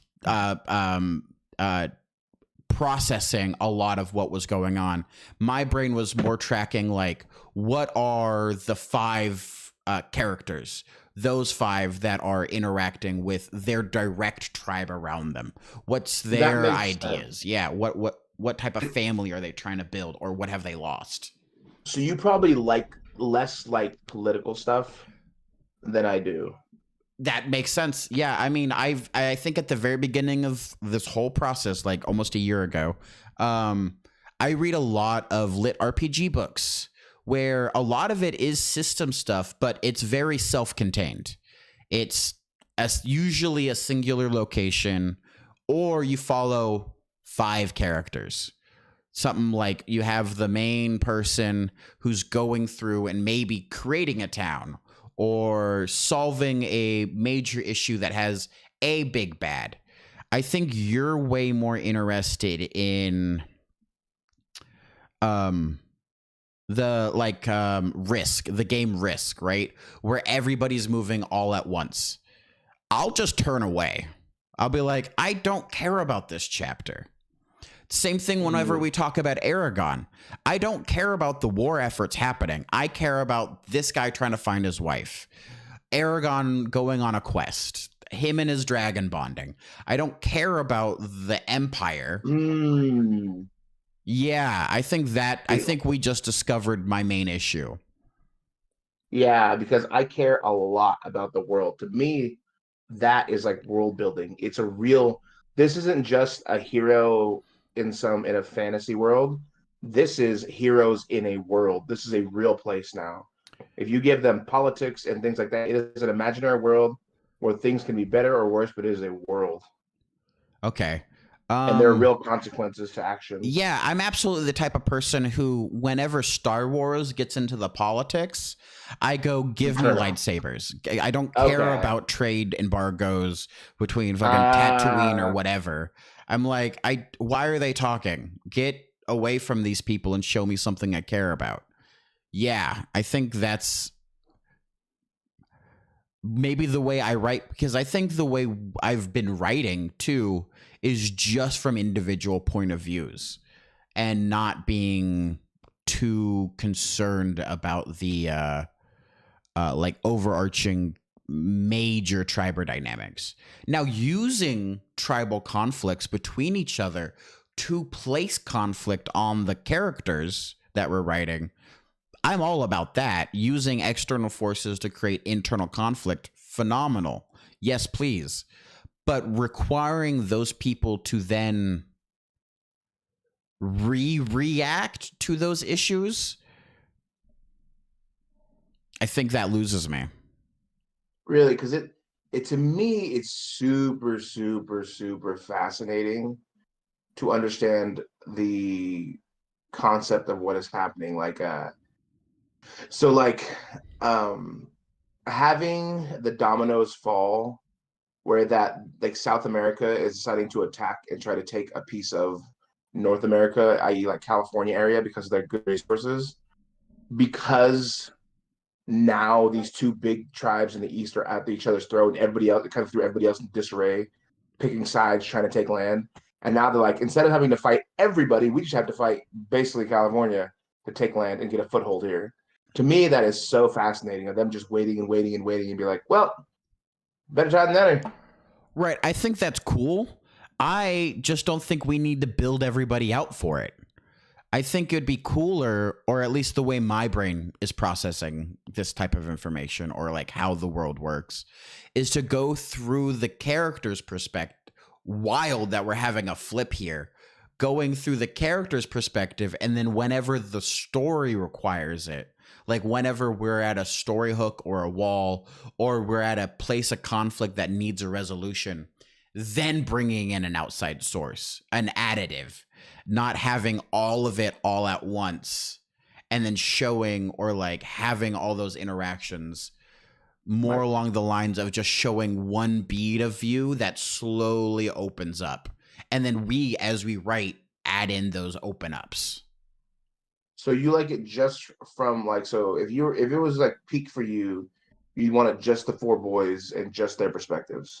If I mean that was I think one of the main ideas from the beginning was that the four POVs would be just the boys, and that everybody else's would be through like their interactions with them, or like their representations with them. We changed that when we got around to Ziguan and Biscne, because they became so important with like the tribal dynamics. I don't know that I ever liked that. I don't remember ever. That's fair.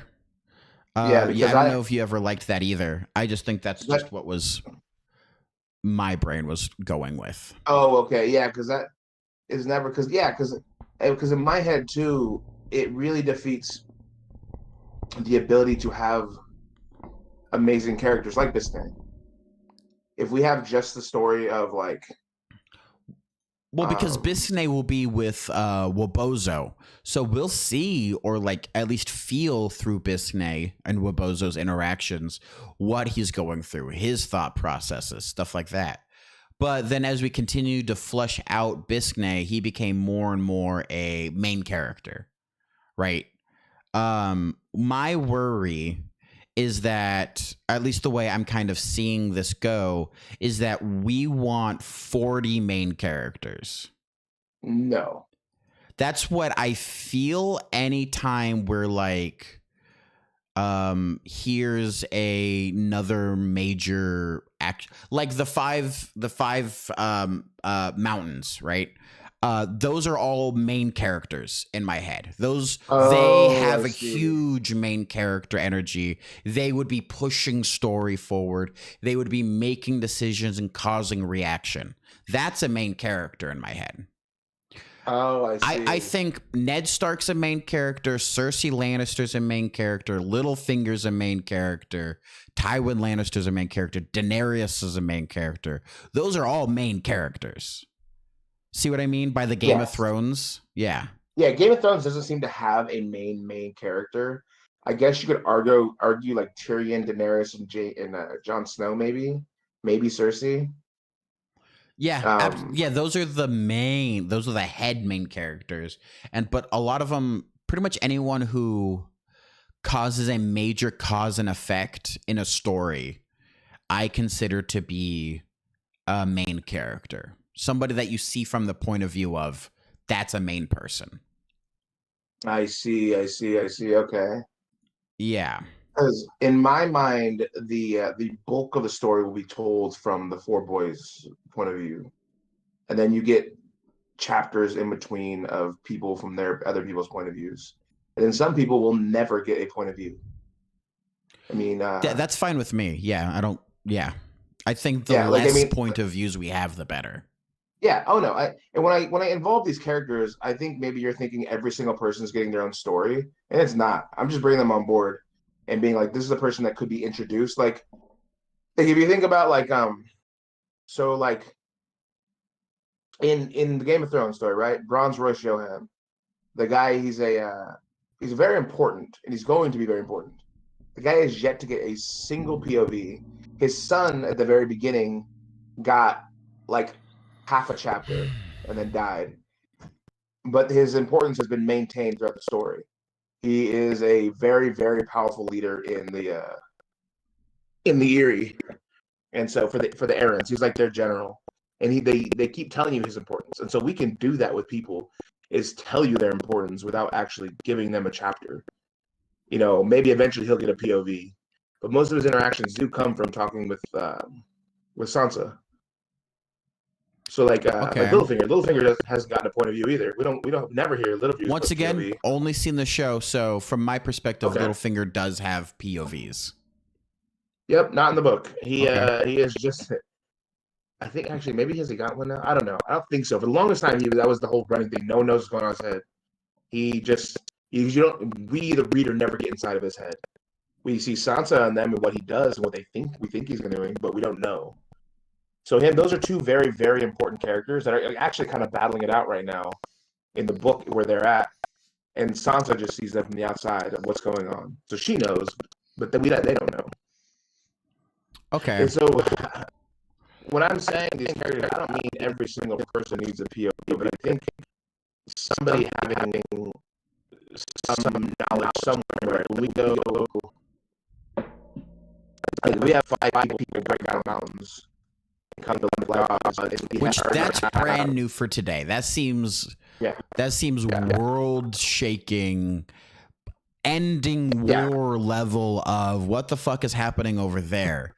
Like if I was in the middle of an Ojibwe Iroquois conflict and all of a sudden I heard of 5 mountains turning into people on the West Coast and then that it's causing huge reactions, I'd be like, what's going on over there? Let's get some more information about that. Maybe what I'm dealing with right now isn't the most important. Or I would be like, I don't care about that. What's right in front of me is the most important. If I was a leader, right? It would only be one of those two reactions. If you're a boy and you're going to war with the Iroquois in the full middle of war, sure, that could be love. Like, that's incredible. They're still trying to kill me. You're like, neat, doesn't matter. I got arrows coming at me. Yeah. Yeah, we still got to fight to win. Which maybe one of my biggest issues is that this Ojibwe Iroquois war, I know it's affecting it in the way that it's distracting people, but I don't feel like it's interacting with other tribes. You know what I mean? I think in the beginning we had it so that it was the Iroquois takes out the the Ojibwe take out the Menominee. Then the Ojibwe begin to go to attack one of the Iroquois tribes because that's where Biscayne's sister is. That causes the Iroquois to form together into the Federation. The Federation then fights back against the Ojibwe. The Ojibwe gathers the Council of Three Fires, gets their thing going. So then they have a united Algonquin tribe fighting off the Iroquois. At that moment, the surrounding tribes around the Ojibwe also attack, right? Because it was a World War event. And then the Algonquin Ojibwe are standing strong, uniting as a war tribe, basically, taking on everyone around them. That seems like a very, in my head, contained storyline with a lot of drama, a lot of conflict, a lot of reaction, heart and heartbreak that can be formed throughout all of that. And then we also have the West Coast, and then we also have South America, and then we also have the Great Plains, which is a whole character in itself. Like the Ojibwe Algonquin go into the Great Plains. A lot of the surrounding tribes around them are the Great Plains and stuff like that, like the Crow and the stuff like that, the Comanche, all those tribes. So once again, I think I'm very scared of doing too much too early.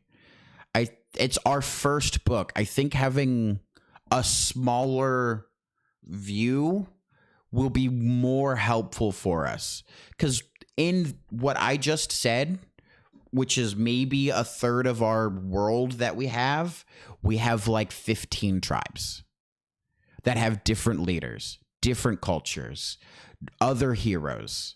It just feels way too big to me. Now, I might be pushing this a little hard right this second. I feel like we've had this back and forth a couple times.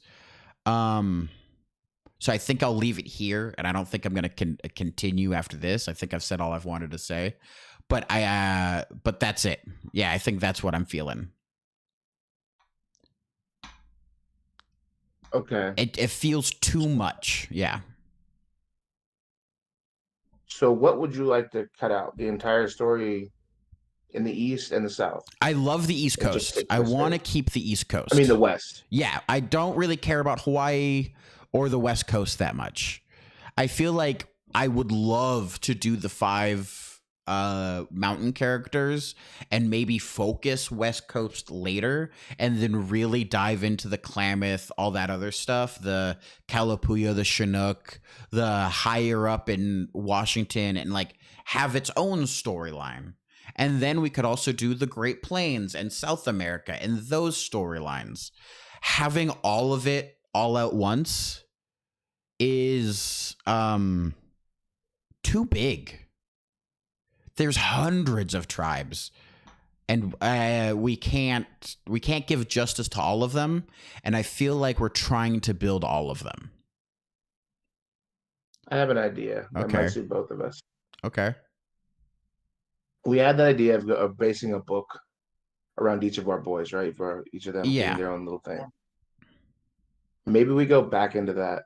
We'll call, book 1, the story of Nanabuzo, and have him go through and do his travels into the West Coast, into these times, and then we fit his book on whatever he's doing.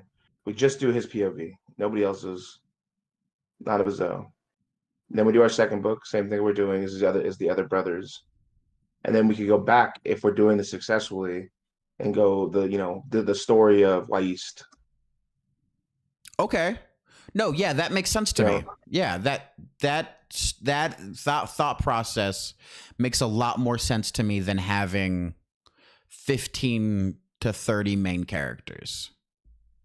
Because we could start their story where we think it fits the best. So we have the story of Nanabuzo. We obviously got to start his way back when. But then when we tell the story of Wabozo, maybe we start his tale where he becomes the general, where he is now the general he's in the middle of the war, and then we tell his story and we get a little more of and that'll give us and the reader more idea of the total story of what's happening around political conflict. That's what he's dealing with.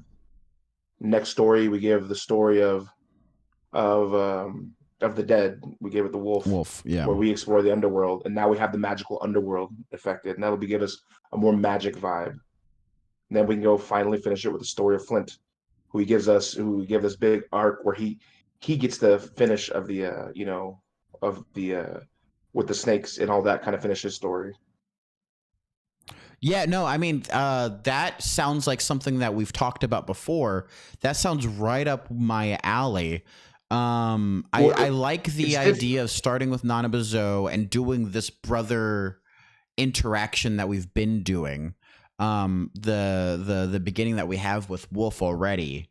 Yeah, the following the brothers as the main POVs, sticking around in the East Coast. I get following Nanabuzo to the West Coast because his whole journey is like a big self-discovery, understanding life, the friend of humanity, the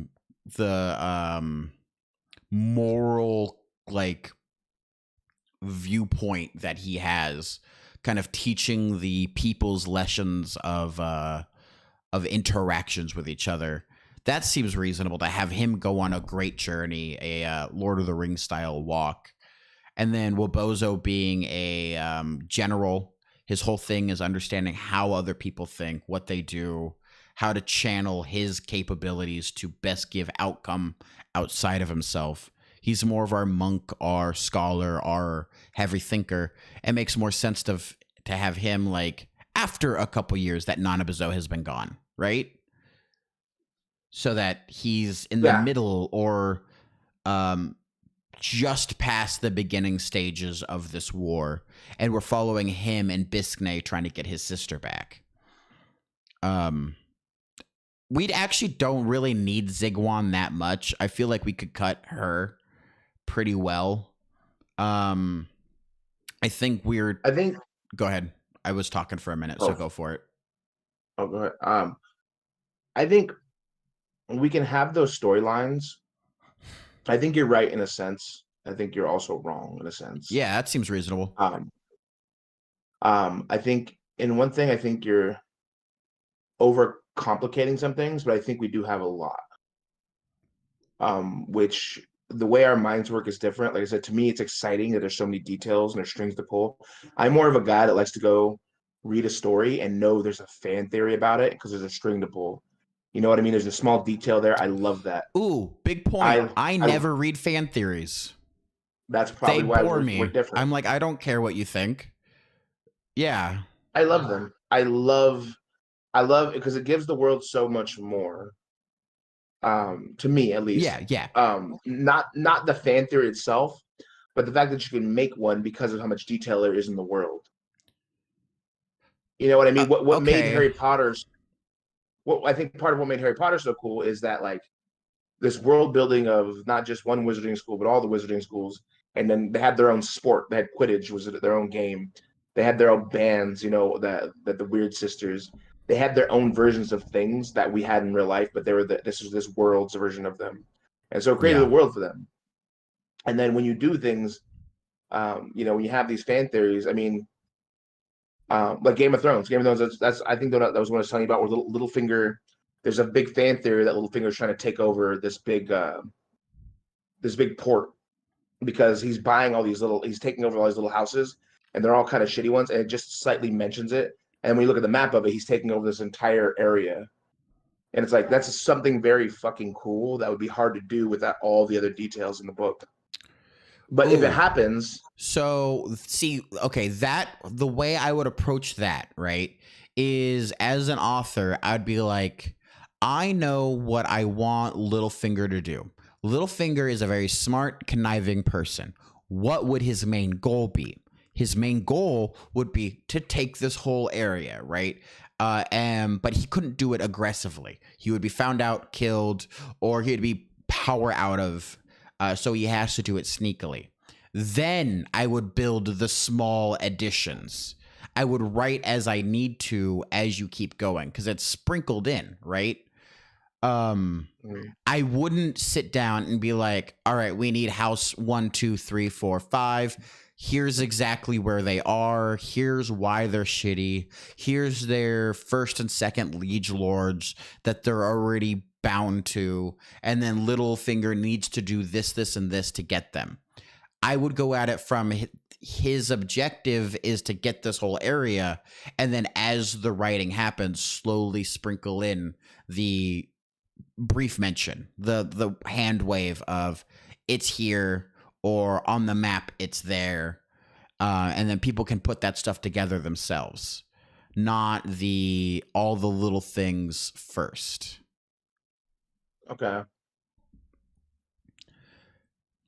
Also, because we built the skeleton of Nana Bazo, and his adventure, and I think we've done a pretty decent job about that. I think we have a good endpoint for him, and the endpoint that we have mostly talked about still revolves around the war with the Iroquois, and the finding of his brother Wolf. Right? Because that's the three snakes. That's our main bad guys. We got the Skinwalker, we got the Great Skunk, and we have the Water Panther. That's all up in the East Coast as well. Maybe, yeah, I think once again, I think the Iroquois conflict should be its own story. I think the South American California conflict, I think they can happen at the exact same time in the world, and maybe there's brief mentions to them, right, throughout the world, or maybe a character from one story can get into another story, and then it's followed that way. But I don't think it should be one large conglomeration of a story. They should be pockets of stories. Okay. Go ahead. I think yeah. the wheels fell off.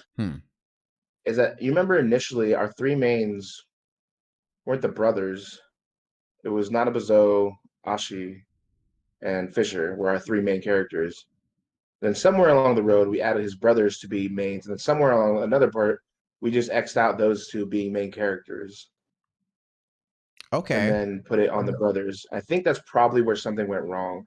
Is because I think we're still thinking of them as main characters, but not really as. You know what I mean? Like, because just thinking about that, there's another thought that came to my head is what we could do is you're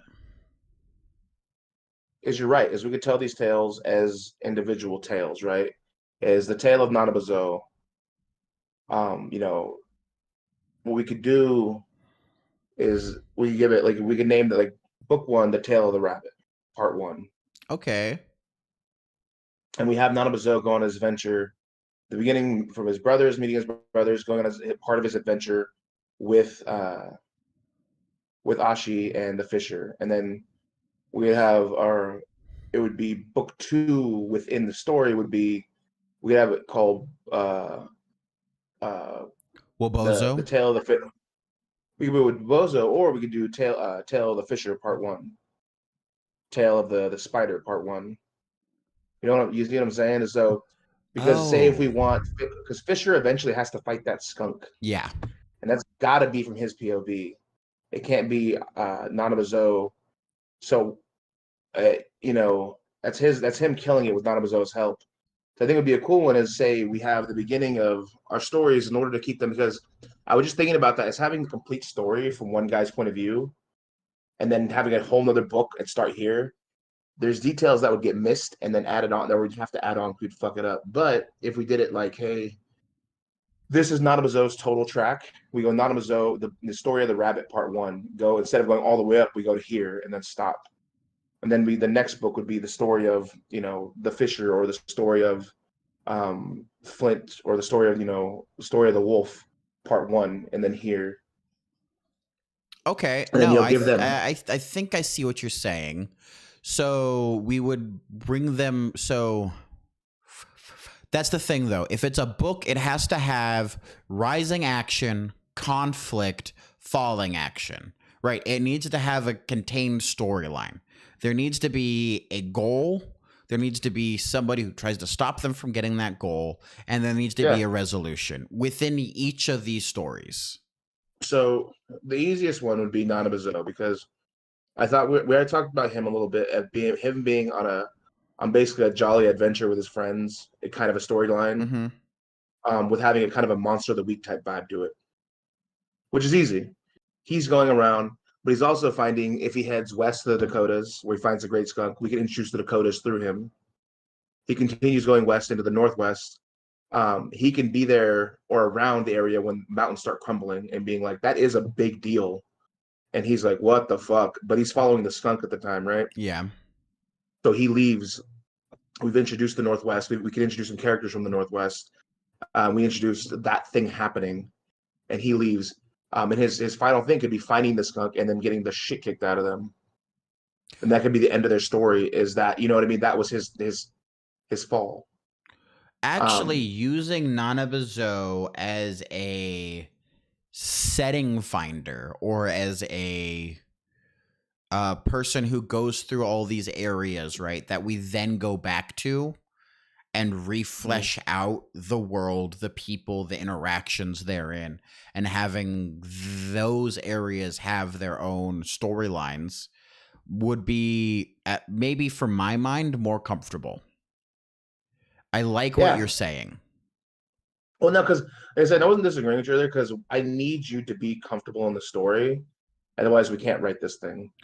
I mean, And if you're, I've been trying to be flexible with how we're doing things because I know both of us brand new. We've never done this before, so we've got a lot of growing pains.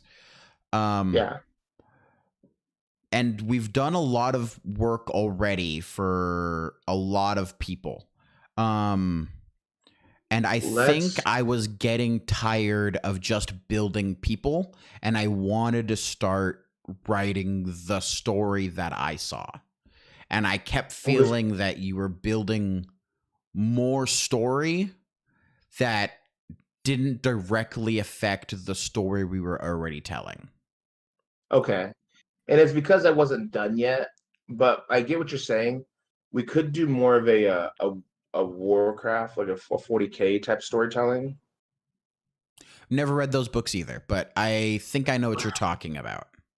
Yeah, so we have Separation, which would be cool because we could have, like I said, we could have the story of the rabbit, part one, two, and three, whatever, to kind of tell his full story up until the end where the snakes come, the world ends, or everything, the world ending type events. The massive flood that happens. Yes, exactly. Yeah.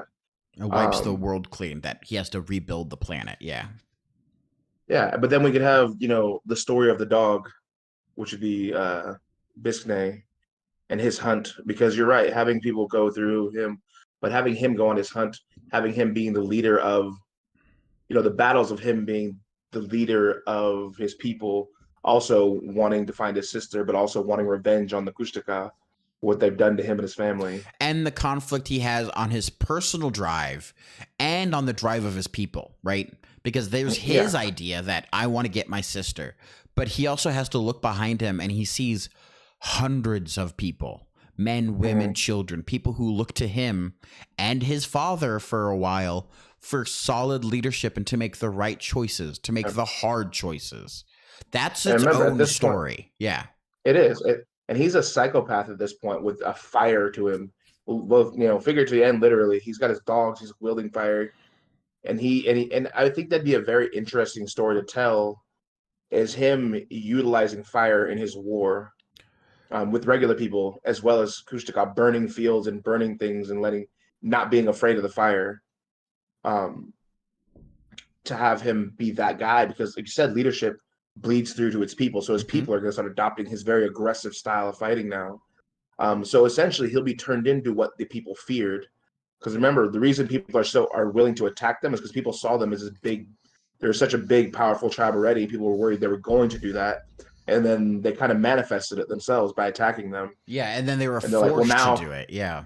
Yes, now we are what you feared, and we are going to kill you. And I think that's an interesting tale that can only be told from Bisknay's perspective.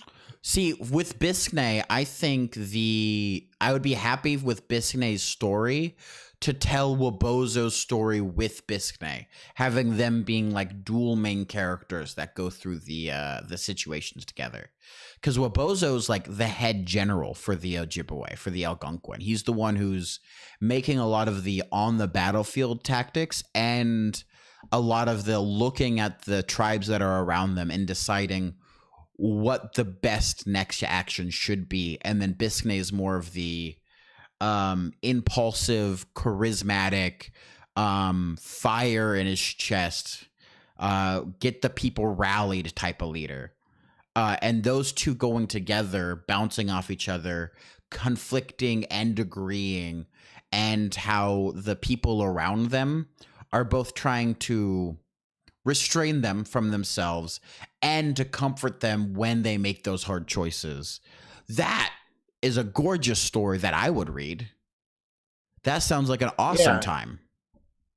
And that would be a really cool one. Like that story I pictured more as a Wobozo story. Whereas Bisknay's, I feel, is that more of that trials and tribulation of becoming the man he needs to be. So that would be like I said, that is. You just said something like they were different, but I heard them as if they were the same. What is the difference from a Wobozo perspective story and the Bisknay perspective story? Because in my head, they walk step and step. In their individual stories, Wobozo is more concerned with winning the war. He is a military man. He's there to protect his people. Whereas, and that's his whole deal, is becoming stronger and stronger. His whole thing is becoming stronger and trying not to become overconfident, because he's one of those guys he's a natural leader. He's got all these abilities. He's going to become cocky and confident and too confident. And he's that kind of guy, right? He's a religious leader. He's a military leader, right? Yeah. Yeah. And so that's his story. Learning to work with somebody like Bisknay, who is such a fucking hothead. It's also going to be part of that story. It's a beautiful story of these two powerful men, two leaders who are both trying to lead their tribe to victory, but in different ways.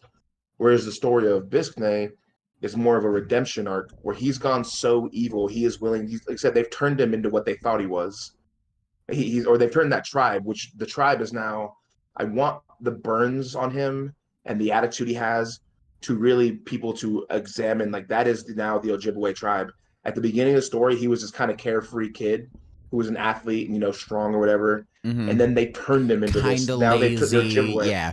Like Yes, he and that's respects the culture and the stories, but he's not really bought into it type of guy. Yeah. yes, and I want that to represent the Ojibwe as a people. They were this big, powerful, kind of not really. They didn't want to attack anybody, and then they pushed him, they hurt him, and they turned him into this. Now the whole tribe, and now the redemption arc would be him pulling back and saying, "Look, we don't need to do this anymore. I need to." And as he heals, the tribe heals. And so Okay. their difference are kind of those. Okay. Once again, I feel like that's one book, the Wobozo and Biskne together. That feels like they are working together to follow one Wobozo's ideas and his pride and his fall and his trying to make the best decision at every round, and Biskne's rising insanity into a clarity to becoming a even-headed leader that then changes the Ojibwe from what is being perceived or is being shown to be this highly aggressive war tribe into being more of the tribe that they are, which is just a large superpower that has a huge control, but is not extremely aggressive. They are defense orientated, not offense orientated, right? Yes, I think Biskne's lesson is how to learn control, and Wobozo's is how to lose control. Okay, how to lose control for Wobozo. Taking more of those risks. I was kind of thinking as Wobozo, like his plans usually work out and he becomes too prideful. He thinks that his ideas will always work out. And then his storyline is learning humility even in the face of success, which I think is a very good lesson that people almost never see in stories. So if we were to write the story of Wobozo, you'd want that and Biskne also in that story? Oh, step and step from the beginning. Yeah. From when the Minumini are locking down the fish, making less food, from the very first attack where they have to go fight. So, yeah, like I feel like they would be almost like they have to be together because Wobozo, right, is going to be trying to make the calculated choices, while Biskne takes advantage of a situation, burns the house or burns the fields. He makes decisive choices. They're not always the right choice. They're not always the strongest choice. And it's those two seeing how each other work, pushing and pulling against each other, the yin and the yang, and that's how the Ojibwe tribe rises to such prominence.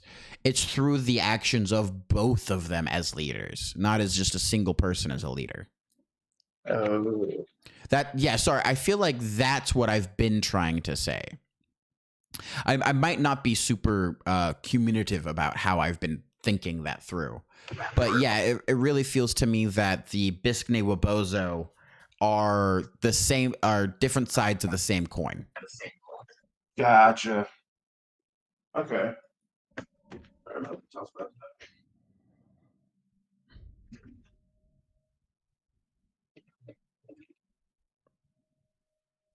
That seems like a nice hotel chair. Usually they give you like one of those like shitty cloth covered ones. They always feel like just off. I'm gonna steal this when I leave. Yeah, okay. I hope they don't notice. Good choice. Yeah, that's what I was thinking. It's a company credit card, not mine. Oh, perfect. What was yeah, so that's kind of the thought process. So if we're to write this story though, right? Say we're to go to this route. Right, book one, the story of the rabbit. Mm-hmm. Do we just have POV just from Nanabuzo? Honestly, I think we would have POV from Nanabuzo. Okay, in this case, in Nanabuzo going and are they getting together with Ashibakashi and Fisher as well? And yeah, then in that case, we would have POVs from Ashi and Fisher, and those three would be our main characters. And then everybody else would be side characters, right? People that we see from our main character's point of view, are interacted with from our main characters. And we could have POVs from Ashi, Fisher, and Nanabuzo in the Rabbit Part 1. And then later, as we want to do, because this would act as their Part 1s, right? And then if we wanted Ashi or the Fisher to go have individual stories where they maybe cross into some other story that we're doing, like Fisher is a great warrior, right? But the one that brings back the sun, that type of guy. And Ashi is a grandmother spider, the one who makes the dream catchers, stuff like that, right? We could have them in like part 2 or second book or whatever it is.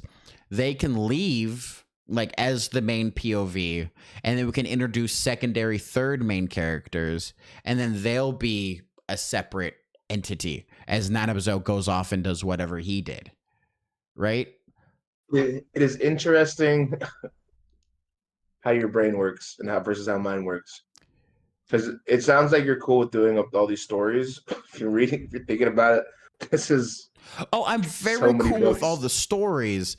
I did not like all of the stories happening at once. It felt way too big. We're still doing them at once. It's just in a different format. This format feels way more comfortable to me. This feels. That's what I was getting at. Yeah.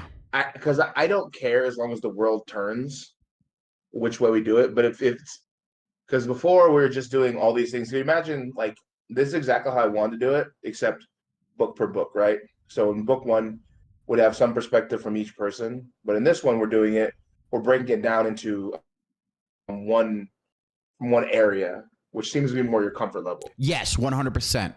If I was reading a book and I got 4 POVs from different people in a row, I would stop reading that book. Okay. I would be like, I am not connecting. I don't care about these new people. I want to follow a story arc. Okay. And then that is something that's interesting then. Do we write the Tale of the Rabbit part 1, 2, and 3? Or do we write Tale of the Rabbit 1 and the story of the wolf part 1? Okay. So that's a very good question. I see what you're saying. So right now, I think our best understanding of any of the characters is Bisque and Wobozo, right? We have the most understanding of what we want their story arc to be. They start off as kids. So in my head, their book, their story would be start with Wobozo in the wigwam with the other brothers. The hunt happens, and then everyone starts to separate, right? So it would be following Wobozo and Bisque, maybe as they go check on the Minumini. The attack happens. Bisque survives with the scalping, the rise to power he has, the inter-conflict he has with other people in the tribe. His father being like, you need to train or learn respect or gain leadership or whatever it is. Him rising to that leadership position, having people follow him. Him and Wobozo going at conflict with each other and how their ideas work. Almost like what we're doing, how our understanding of the world slightly differs.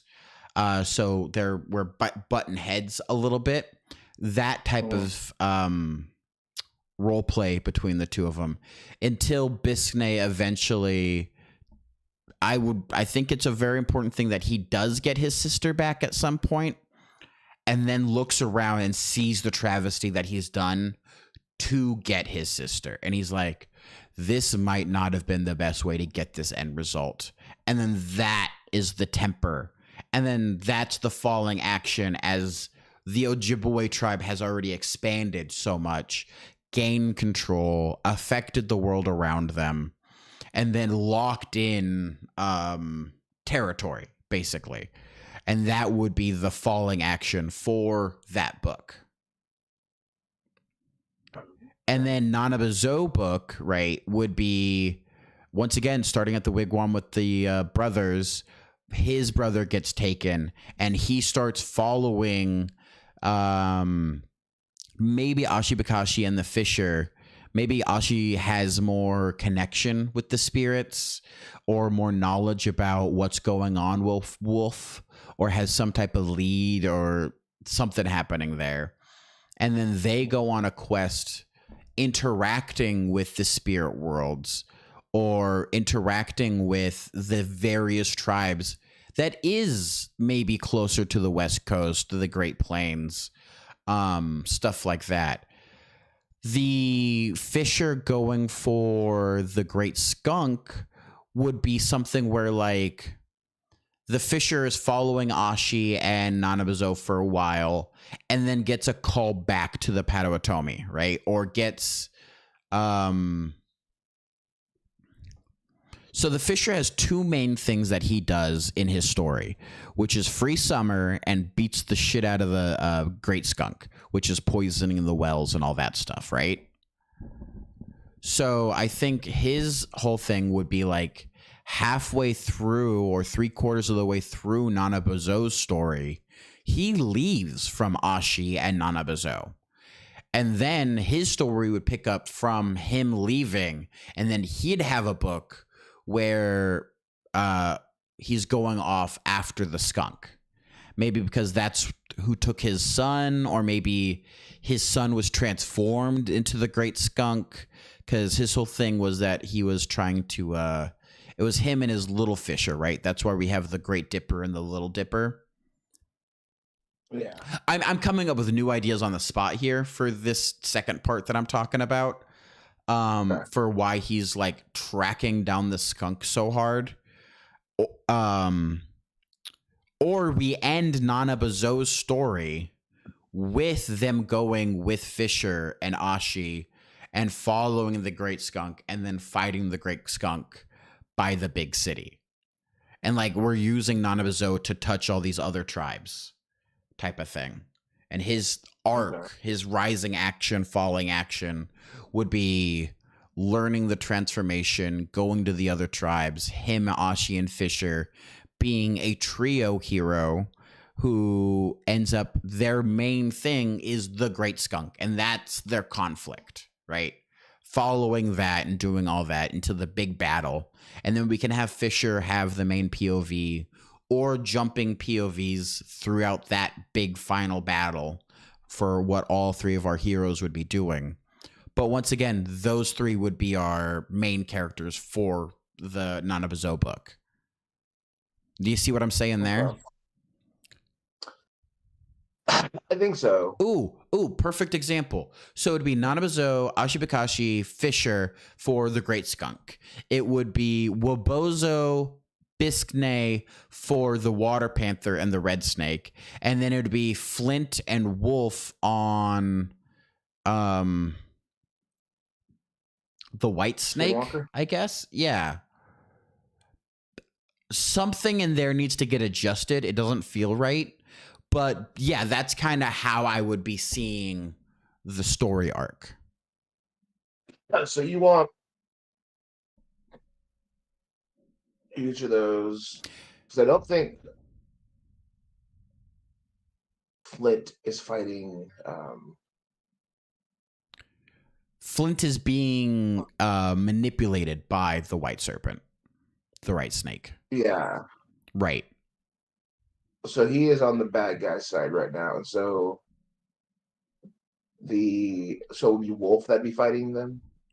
I think Wolf, maybe because Flint has such connection with necrotic energy, dead energy, taking energy, stuff like that.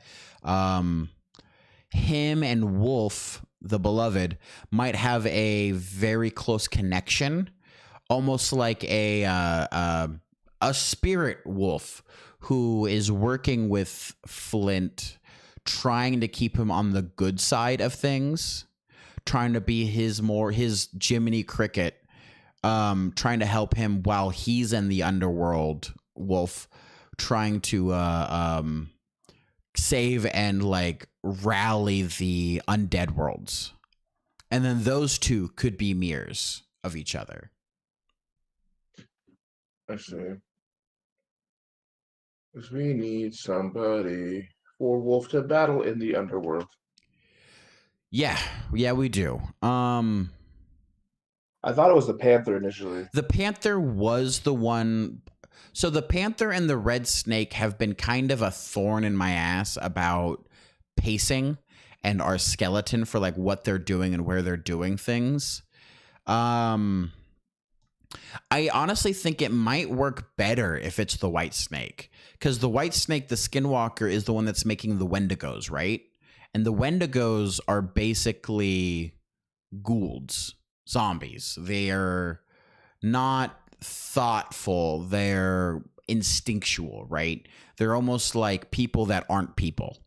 They're beasts more than they are civilized creatures, right? So maybe having the white serpent be the one that is corrupting the souls, the dead of the body, right? Maybe trapping the dead inside the Wendigos, and that's what's creating the Wendigos, their spirit, like being chained to the body. And then that would be the connection between Wolf and Flint. Once again, new ideas popping out here. Okay. Because we have... and then I'd like to point out once again, we're really not talking about West Coast or South America in any of these interactions. It feels, yeah. Go ahead. I've talked enough for a little while. Very good. It's again because we haven't put them there. That war especially was eventually supposed to head west. It was. So we're gonna have. I don't remember that. Oh, really? Yeah, no. From this whole perspective, why I remember that the South America comes up and attacks West Coast California and like establishes more of a hold there, but I never saw the Ojibwe, Algonquin, Iroquois heading west. Because they were going west because they do that. The Californians in that whole area is going to lose. And it does take basically because we had the entire South America basically almost as an entire united area. So imagine an area that large united, they have a huge population compared to each of these separate tribes. So together they can't invade. I never thought of all of South America united. I've been thinking of just like the Mayan Empire.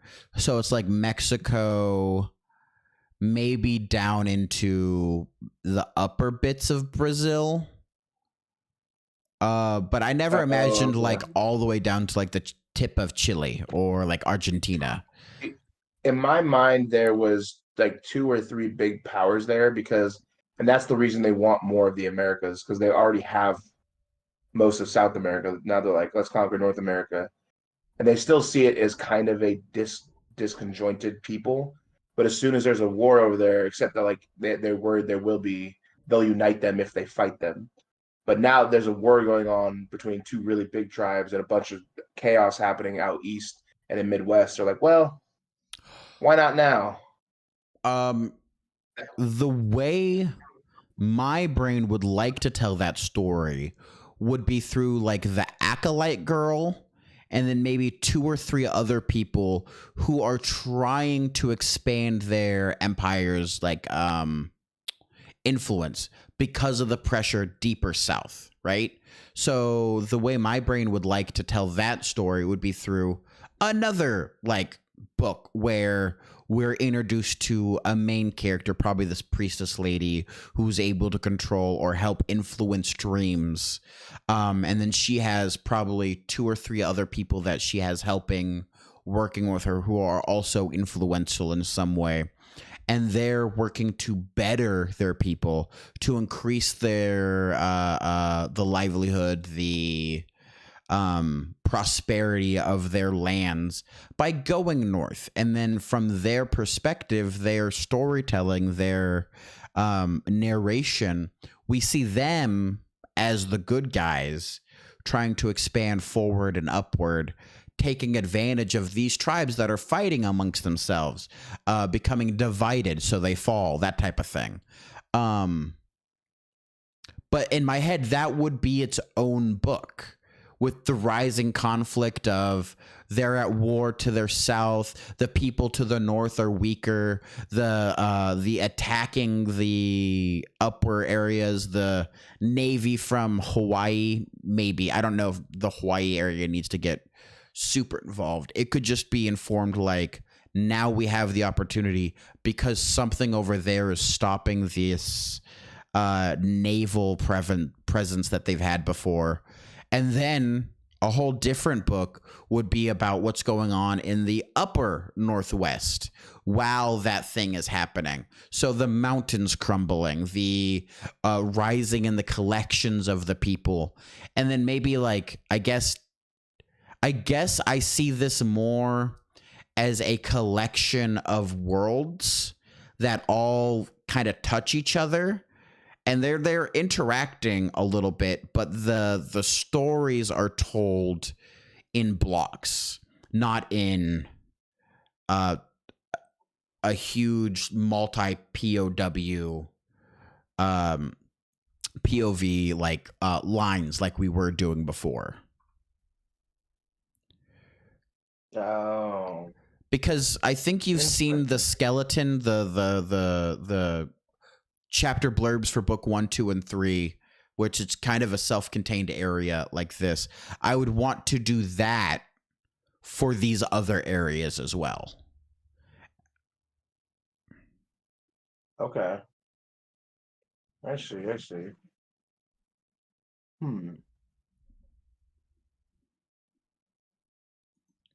Because I'm loving all these stories. I'm loving all the characters who are developing and all that stuff. I think it's just too much. Yeah, I want these things to be more self-contained than you want them to be. I think you want everything to be one massive soup, and I don't want my peas to touch that much. Right? Like on my dinner plate of this awesome story, I think I want things to be a little bit more separate. Okay.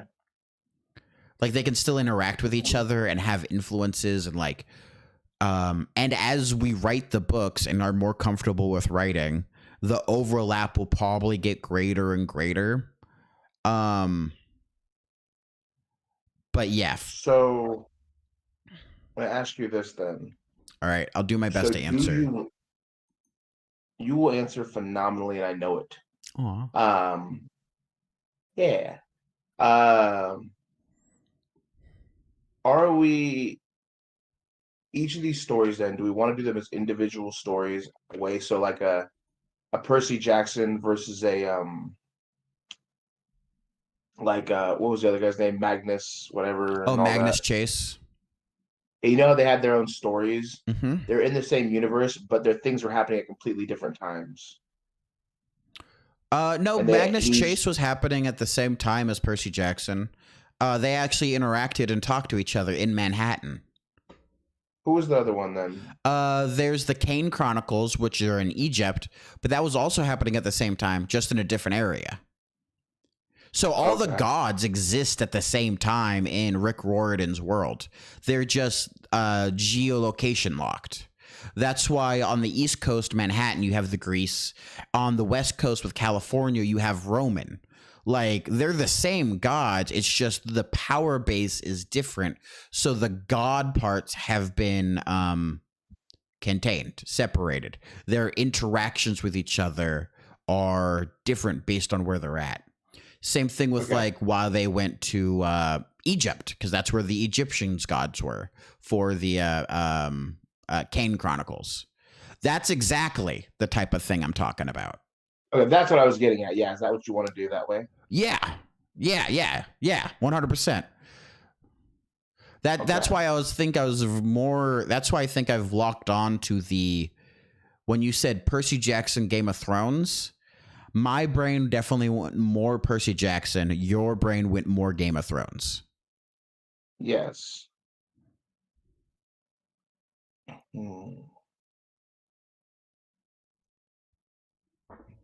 I think we can do it. I know we can do it. I think it's gonna be good when we get done with it. No, yeah, I think we can do it.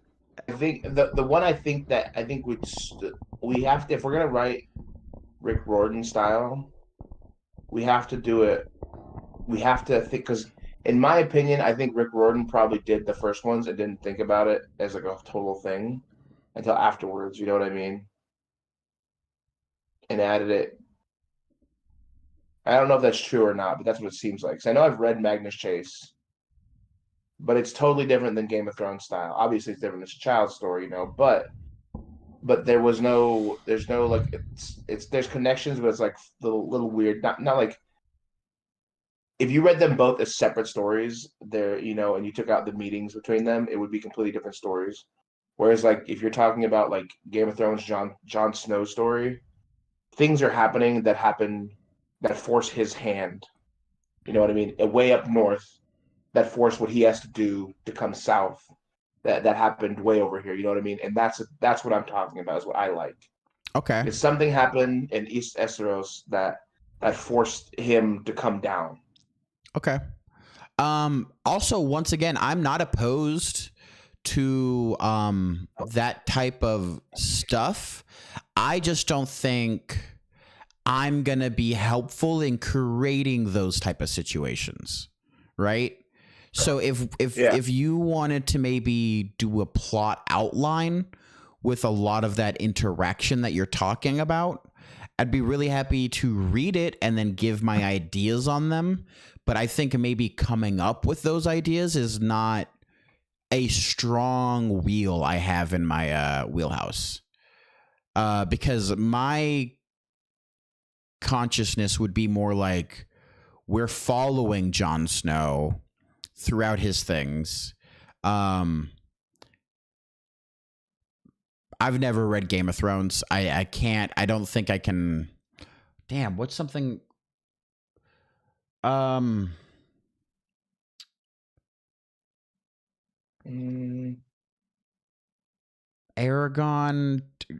just follows main POVs. It doesn't really deviate that much.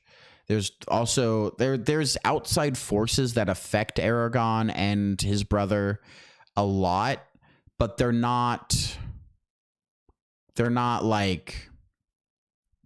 Okay, so like Lord of the Rings, the writers of Rohan left because they got kicked out. They were loyalists to Rohan. They got kicked out, and they're the ones that ended up killing the orcs and setting Merry and Pippin free. Mm-hmm. That's what I'm talking about. Cause and effect. You could tell strictly Pippin and Merry's story if you wanted to, and just tell their story and write a book on it. What happened to them? They're hanging out with their friends, and they were stealing vegetables on a farm. They go on a grand adventure. They're with orcs, and then people let them go, and they go get Ents, and they'll kill the war. That could tell their story, but you don't have to. We know, like, where did those writers come from? We know where they came from because that's in the story. They were, you know, without those guys being pushed out of Rohan, Merry and Pippin are dead. See, when I think about the Merry and Pippin story, I think about the first part. I do not think about the second part. How the writers got there? Yeah. How the writers got there is exactly what I mean by rewrite until we hit a wall, then we add something in. Mm. That's the exact meaning that I'm talking about.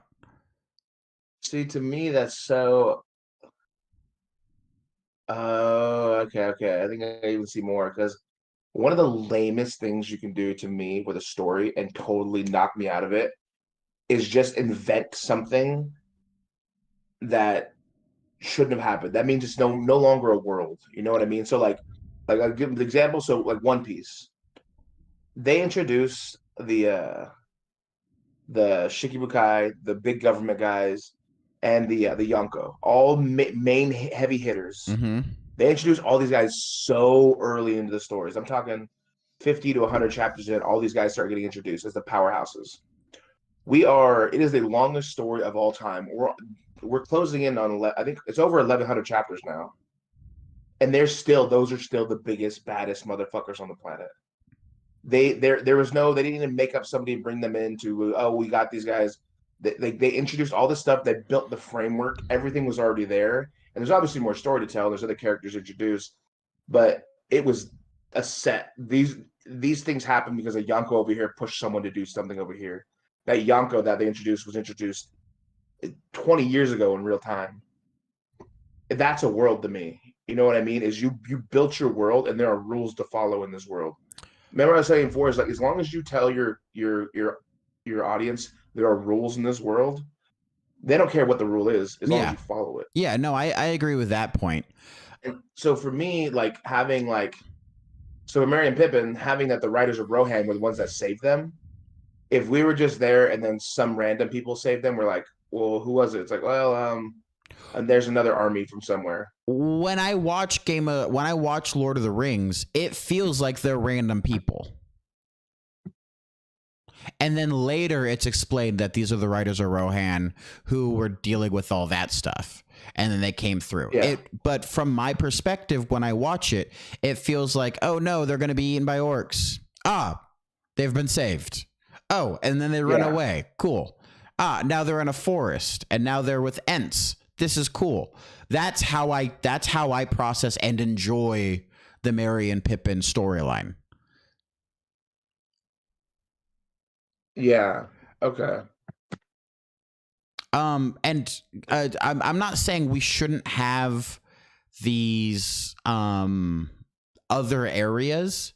I'm saying that from my perspective, we've written enough about these other areas that we can write our story until we needed one of those other aspects that we already have to bring in.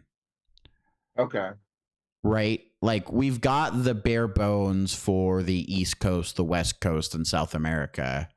We know the baseline for what we think our storyline is going to be.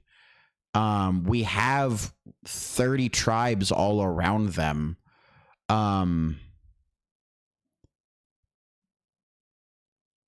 Yeah, that's what I mean. And then the using them as main story components when we don't even have a chapter 1 seems like more work than will be beneficial for the story. Now, it might be not even enough work for the story to be beneficial for you, but I don't know if we need 40 pages of tribes and characters before we even have like a real solid grip of our writing styles and our interactions or like our interpersonal interactions. So what would you like to write then first? I would like to get the first chapter written. Of what? Of what book? Of the first book of the Nana Bizot story of Wolf and his brothers going hunting, coming back, and then Wolf getting taken. Like that seems like the first chapter that we've been trying to write. And then that introduces the chief, that introduces the tribe members of the thing. It introduces the disappearances around the tribes. It introduces the food scarcity and the long winters that they're going through. Like they're in a little ice age, basically. All that stuff is introduced in the first book, in the first chapter, and that's introducing the snakes as well in a way. It's not explicitly written out, but it's there. I know. You're saying what book are we writing though? Are we writing Book of the Rabbit? Or are we writing a book and then just cutting out the whole West Coast South stories? What are we writing? Because we can't write that first book without knowing where we're going. I mean, so all right, I'll pull up the what we got here for the chapter blurbs. So if we go over to story outline book 1. All right.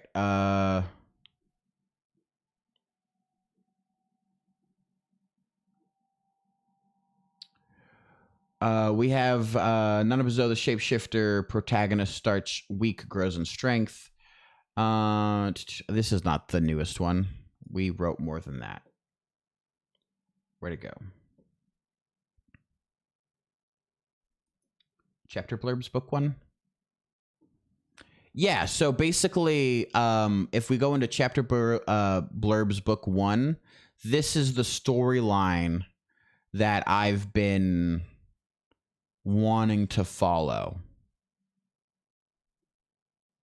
The Chief's Dilemma, the corruption and betrayal, the rabbit tricks where they're being chased by the Wendigos, the distorted whispers when they go meet the Ashibakashi, the dream sequence where they had the red, white, and black snake kind of representing by the faith healers, the attack of the on the Ottawa and the Council of Three Fires, where the Algonquin people are starting to get connected. Like, it still feels very Game of Thronesy to me. So it's more of the, I guess this first book would be all the way up into the Minomini attack. So it would be a little bit of Nanabuzo, a little bit of Wobozo, and Biscne. So are we? All right. So we're not doing the each individual book then thing we just talked about. No, we. Okay. Are we? So I do like the individual book idea. It's just the story that we've talked about for so long now starts in the Ojibwe camp. It starts with our 4 brothers. So the first story should be based on the 4 brothers, right? Yeah, I mean, all from Nanabuzo's perspective, POV, right? But Nanabuzo leaves the Ojibwe before pretty much anything happens with the Minomini. They look for their brother. There's a hunting party from the Potawatomi who are set up and they're searching the areas. And then the what we have right now is that the white snake, the skinwalker, uses its power or its influence to frame the chief's son for murder, right? And then they have to run. Nanabuzo and Fisher have to run until they eventually reach Ashibakashi. Then those 3 go off towards the west, following probably the Great Skunk. So I guess the first book would be that story, would be the story of the rabbit. And then book 2 would be picking up where with Biscne and Wobozo when Nanabuzo has left, right? Would be, so we'd have to rewrite our chapter blurbs, our chapter outlines again to follow that for Nanabuzo and his main POV, his rising conflict and his solution. Oh, also a good question, I guess, for our understanding. Does Nanabuzo ever come back to the Ojibwe? Because right now we have him leave, and we don't really have a good resolution for him ever returning. Yeah. In my mind, he does. I think it would make sense if he does, but we just don't have anything doing that or any good reason for him to come back. I mean, it's his home. Unless he comes back at the very end and he's just coming back because, well, that's where I live. Which is a fair reason, too. That's a Lord of the Rings reason. Well, I mean,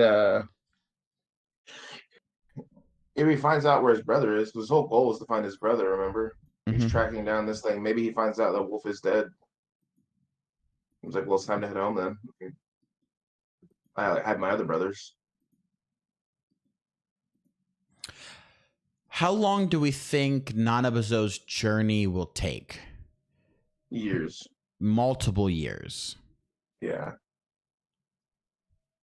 Okay. It seems reasonable to me, especially with how big America is. Yeah.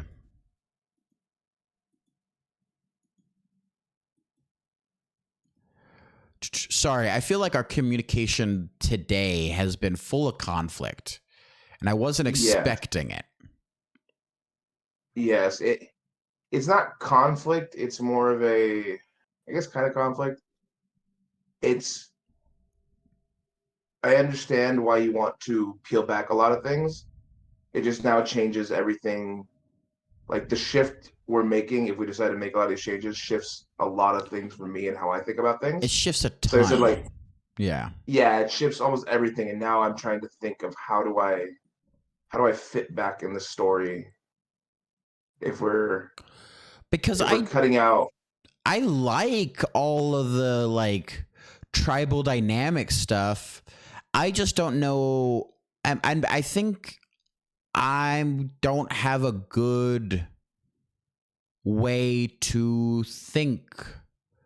Wow. I just don't have a good way to think. Period. That's fair. Yeah.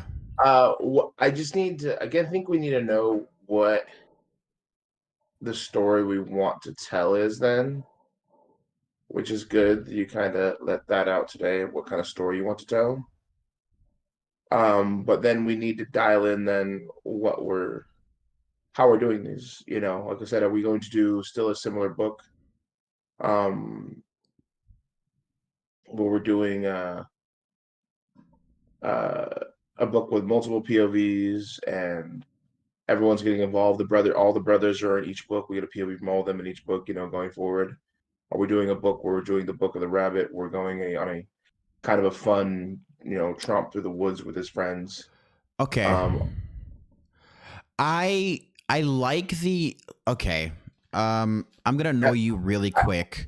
I really like the idea of according all the brothers together and like having them each have like Nanabazo Part 1, Chapter 1, and then Wobozo Part 1, Chapter 1, and then Wolf Part 1, Chapter 1, and Flint Part 1, Chapter 1, all in the same book where we're getting POVs from all of them. I just don't know if I like having that set up as well as having the whole world set up. Or I'm happy with having the whole world set up if we just have a solid story where it's one continuous rise, fall arc, 3 books. We're happy with the story we've told, end result. Not doing both at the exact same time. That hurts my brain. Okay.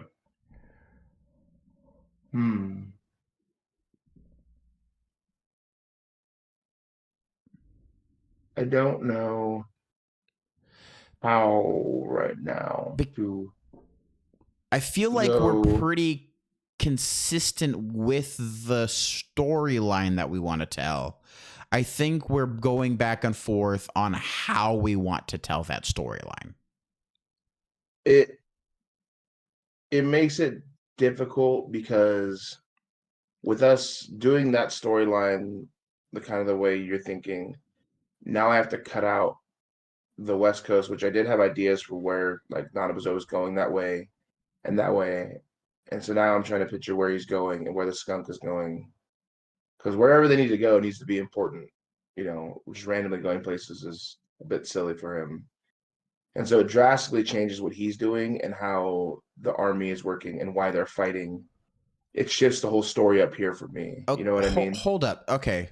So you already have ideas about what's going on the West Coast. Yeah. Have you told them to me? We haven't really got there. I have loose ideas for everything that's happening. I don't know anything about what's I know. going on with West Coast or South America. So I don't South like America, them. I mean, yeah. like I said, I mean that's the main consistent ones we talked about a while ago, Mm-hmm. where that South America is trying to get a foothold in America. I said that if we cut that out, that part, you know, that changes things because that is um You're right. I did say I wanted to just ignore them or like take them away. When I think what I was trying to say was I wanted to focus on the interactions for the Ojibwe Iroquois conflict. I also feel like we haven't really fleshed that out 100% either. I feel like that needs a lot of work as well, and that a lot of the tribal dynamic could come just from there. And I, from my point of view of our story so far, the threat of the South America coming up, forcing everyone else to join factions, is no different than just the Ojibwe and Iroquois fighting, forcing everyone to join factions. It feels like it has the exact same result.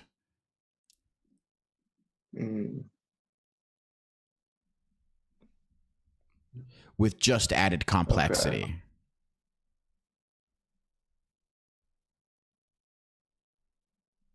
I think what we need to do then is both come up with a story thing because um like maybe some sort of outline of where we think it should go because we've both done this now, myself included, you know, or like at a certain point we're like, I don't really like this whole major thing what this is, you know, and it's like, well, fuck, now we got to change things again, and that I think that's part of why neither one of us are comfortable actually writing the story down because like I'm not going to want to change things or let my opinion be known if we've already written 10 chapters of it. And I'm like, well, let's just go with it then.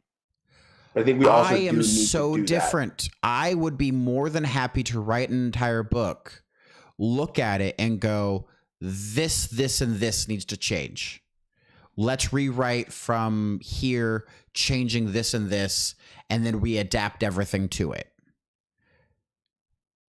I am more than comfortable to write an entire book and then edit it twice and then change things 30% of the way through. And to make it fit the full story that we want. I feel like at the very beginning of the thing, you want to do it all in one. And I don't. I want to do it, address it, see what issues we have, change it, and then be good. No, not all in one. I'm not talking about like changing little things. I'm talking about getting 10, 20 chapters in and then shifting like so much we have to rewrite the whole thing. You know what I mean? No. I think I don't know what you mean here. Because like if we get into a story and they're like, all right, maybe Nanabuzo doesn't go this way, but he goes this way, you know, or something like that. Something very simple. Or I don't want him fighting owl witches here. I want him fighting, you know, maybe this is the skunk he's fighting instead.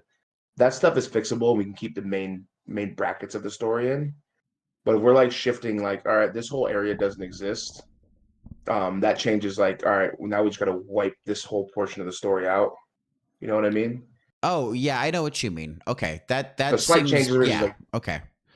Yeah, and so that is my not fear, but like I think that might be part of why we haven't gone ahead. And so I think maybe we should do. I will tell you of your options. I am the biggest fan right now of just writing it from a singular, a more focused point of view of writing it from like a Nanabuzo, Ashi, Fisher storyline. Hmm. Writing there is introducing the brothers as not as POVs, just as the way from Nanabuzo's story, from his point of view, the way he views his brothers, and going from there. That would be probably my preferred right now. Okay. Um, Okay, now, so I know it's already 9:30. I uh, think a good idea for us actually might be for us to work together and then just write an outline for each of the brothers, right? Because they're each going on, or at least write an outline for each of the stories we want to tell. Each of the things that are the most important for us to tell the story and connect with the people that we want to connect to. Because I feel like we haven't actually written a solid, defined outline. okay. We got chapter blurbs. I've written a lot for the outline stuff. Um, but it's all East Coast stuff.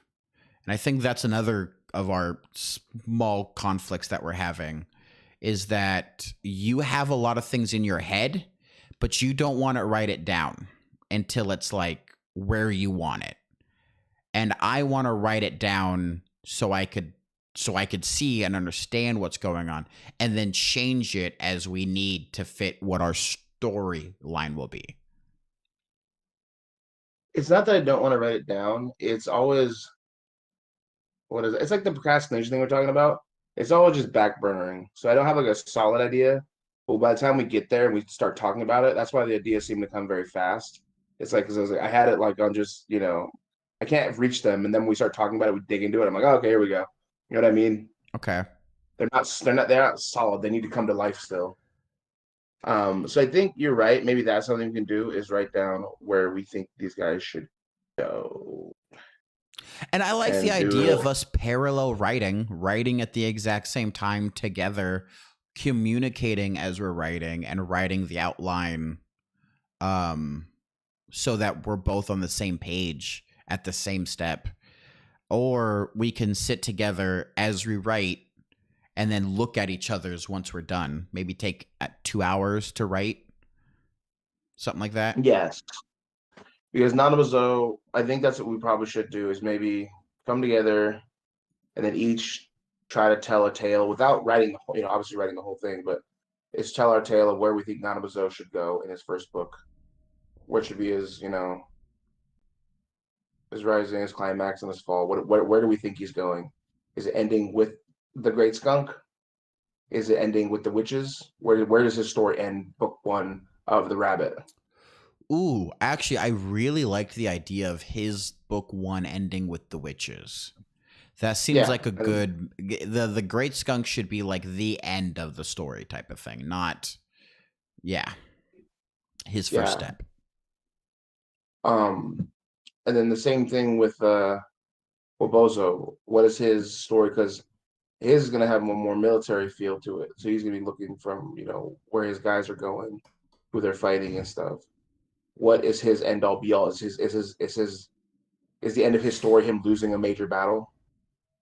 Is it someone else joining against him, or is it him winning a major battle? What is his the end of his book one? I think the end I of like his book one, sorry, just as an answer, would be him and Bisknay at the Minomini camp when they go through and basically massacre those people after the chief gets killed. The end of that book would be, for my brain, would be him and Bisknay kind of looking at each other, realizing that they're now entering a form of leadership that I don't think either of them were fully prepared for. But as they look around, they know that they need to step into. yeah as being the guys because I want eventually the Great Skunk and them to be a factor in that war, or somebody. It doesn't have to be the Great Skunk, Okay. but someone like he's got guys he thinks are supposed to be somewhere, and they're all dead or dispersed, and it's because of one of them. It's going to help them lose a battle that they should have won. And so maybe that could be Okay, quick a book question. two When thing you're for sure. talking about an outline for them, are you talking about like high detail, like here they go No. talk to these people, here they go in here they get tricked, here they send their enemies this way, and then it doesn't, like, the tribes are interacting like that? Is that what you're talking about? Yes, kind of the important details. Doesn't have to be every detail, but like something. So if it's the great, say it's it doesn't have to be this way, but it's the Great Skunk that comes over and kills some of his guys that are supposed to be doing something else. That is important because we know Nanabuzo's story is wrapped into that, and that means we know those timelines have to match. So Nanabuzo, if he's following him, needs to be somewhere in that area, you know, and that's why I think that should be a later on thing. Maybe it could be the Great Skunk, or maybe it could be a Water So Panther I or something don't else. think the Great Skunk should be involved in book 1 for any of them. No.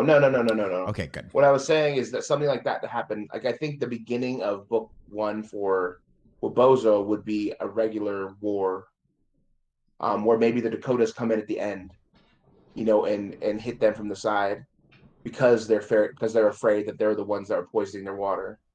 That would be the end of book 1, where they're like, well, now we're kind of in a big fucking battle here now. Oh, like Something the to that Dakotas effect. think the Ojibwe is poisoning their water? Yeah, remember we talked about that. Yeah.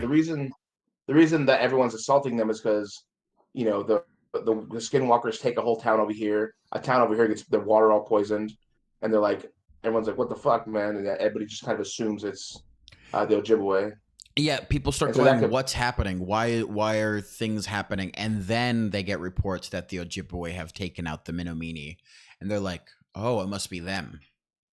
and that would actually be an interesting tie-in if you did say book 1 of the Rabbit, book 1, book 2 of Wabozo. I don't know what you call that one, but of him fighting, going to war with the Iroquois, starting as their champion, and then all of a sudden the Dakotas attack. In book 1 though of the Rabbit, you have the water getting poisoned, and then in book 2 that brings that back into play with it. Because the Dakotas are like, they're like they declare war on the Ojibwe, and they're like, why? And they're like, well, because you killed our town, you killed a bunch of people, and now that's the ties in from the book 1 to book 2, where we don't even see Nanabuzo and them in that. We know that's what they dealt with was that. Yeah, no, that makes a lot of sense to me. So we could do it that way. And the reason I say that we do got to write not a lot, all the detail, but a lot of it is because if you do a story that way, you really got to make sure your timelines match. You got to make sure if this is where the skunk was supposed to be, is poisoning water, and they're following him this way, we got to make sure he's there. Same thing with the skinwalkers, and the underworld's not quite as important because obviously that's magical. I feel like Wolf definitely needs something more than we've given him, and I just haven't really had any good ideas for him. Like his interaction with the universe as a whole. Yeah, it feels less physical, which it is. So I It is. did He kind of is. like the idea of switching the Red Panther and the White Panther for the Red Panther and the White Snake for the underworld threat. It almost feels like Yeah. it fits a little bit better in my mind. He is the Lord of the Underworld. I think a lot of things he does, a lot of his story will be boring at the beginning, and I think exciting at the end as he comes in to help. Because I think his world he's a part of the dream world. Um, his powers are all a little bit metaphysical. Um, so I think him being able to fight with, say, the Skinwalker bunch, like you're saying, maybe it takes trapping a soul to one of these to make them walk again, or to make them powered like that. Him being someone that can come through and defeat those with his, army of the dead, Yeah. um, would be something. More along the lines of him shepherding in the souls that have been locked away, type of thing. Yeah, using the undead legion to bring the souls back to where they should be. yeah, I did. and that I would think be that's a interesting. good one. Yeah, and it'd be really interesting to write an entire book on Wolf without exposing he's in the underworld yet. Because I did start writing. Well, because I wrote a chapter on, or not a chapter. I wrote a couple paragraphs on Wolf, and it starts out with him just waking up in the cage. Um, and this he's in the underworld. We know he's in the underworld. But he doesn't, and they don't. And the three kids, or the kid, the old guy, and the young guy breaking them out. And then basically him going through trying to figure out what the fuck happens. And that the last thing he remembers is chasing that rabbit on the ice, or going to collect the rabbit on the ice. And then he wakes up in a cage, basically, locked up. And then him basically trying to wander. But my main problem is trying to get a description of what the underworld looks like. Is it is there a sun out? Is it constant overcast? That's what I was kind of thinking of. So Is it constant that's why overcast? I made that little face when you said write a book without telling them that they're in the underworld. In my head, underworlds are almost always very visibly a magical place, very Okay. visibly something that is otherworldly. Um, at least that's my brain once again.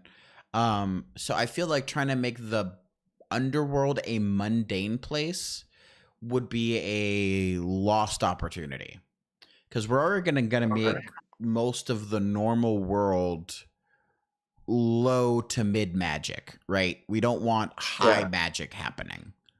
We want a low to mid magic system for our people. I feel like Wolf should be the exception. Like he wakes up on a beach that has waterfalls flowing in the wrong direction type of high fantasy. Stuff that is more cerebral, walking through this is another thing where heavy research would be appreciated, where we're just going through like the local tribe's belief of the underworld, the what happens when you die, what the spiritual process is, what the general thought process is of death.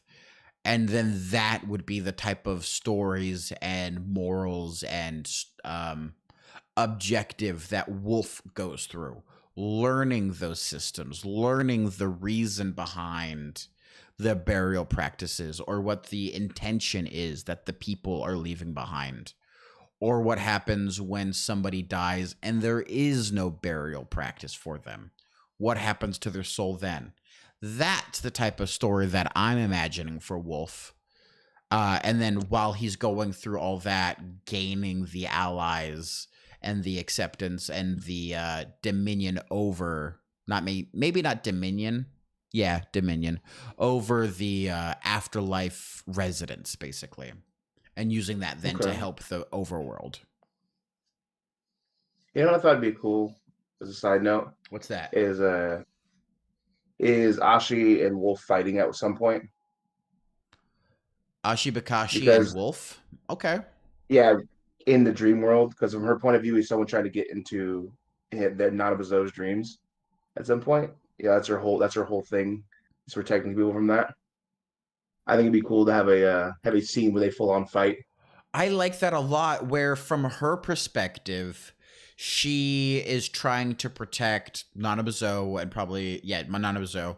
But there is a massive shadow, a hulking creature, a darkness coming in type of thing. And she's like, that needs to be stopped. But from Wolf's perspective, oh, Nanabazo was wrapped in a cage, being restrained or being kept from me, that type of thing. So they're both seeing each other as a huge antagonist, and they're just trying to both help the same person. I like that a lot. That sounds Yeah, cool. it does. It'd be interesting to have that be part of the reason that Wolf can't talk to Nanabazo. Like she thinks she's helping. Like you have a great Yeah, shadow follow over you type of thing, and she's like, "We can help protect you." yeah. Her whole storyline is her consistently just fighting off Wolf. And eventually he's like, what the fuck? Stop it. Let me talk to my brother. Oh. Okay. My bad. From her perspective, yeah, it could be like a trickster demon. She doesn't know. No. Well, and the thing is, I like the idea that, well, Nanabuzo, the brothers, basically, have a high importance to the gods.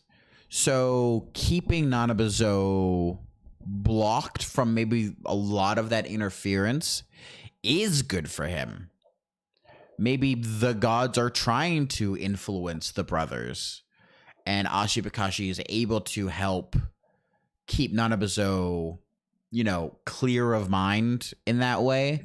But it also has the effect of not letting Wolf communicate with his brother. Yeah. Yeah, I think that'd be an interesting kind of thing to throw in there. Cool. I think See, I feel so much more comfortable about what we're talking about now. This feels way smoother to me. Okay. Well, I think what we can do then is try to come up next time is write the actual outlines. That's something we do need to get serious about is getting a complete outline for all these guys of where they're trying to go. And then writing the story down. Yeah. Because again, doing it this way, it's really good, but also it's dangerous because if you're writing a story stacking, they have to stack right. See it. Yeah, they have to. If we're writing a story this way, then this way, it's easy to miss. And so I think it's important that we do know at least where they're each going to end up. And so I think, and that includes characters like Ashi and Fisher and Bisnay. What the hell's going to happen with them?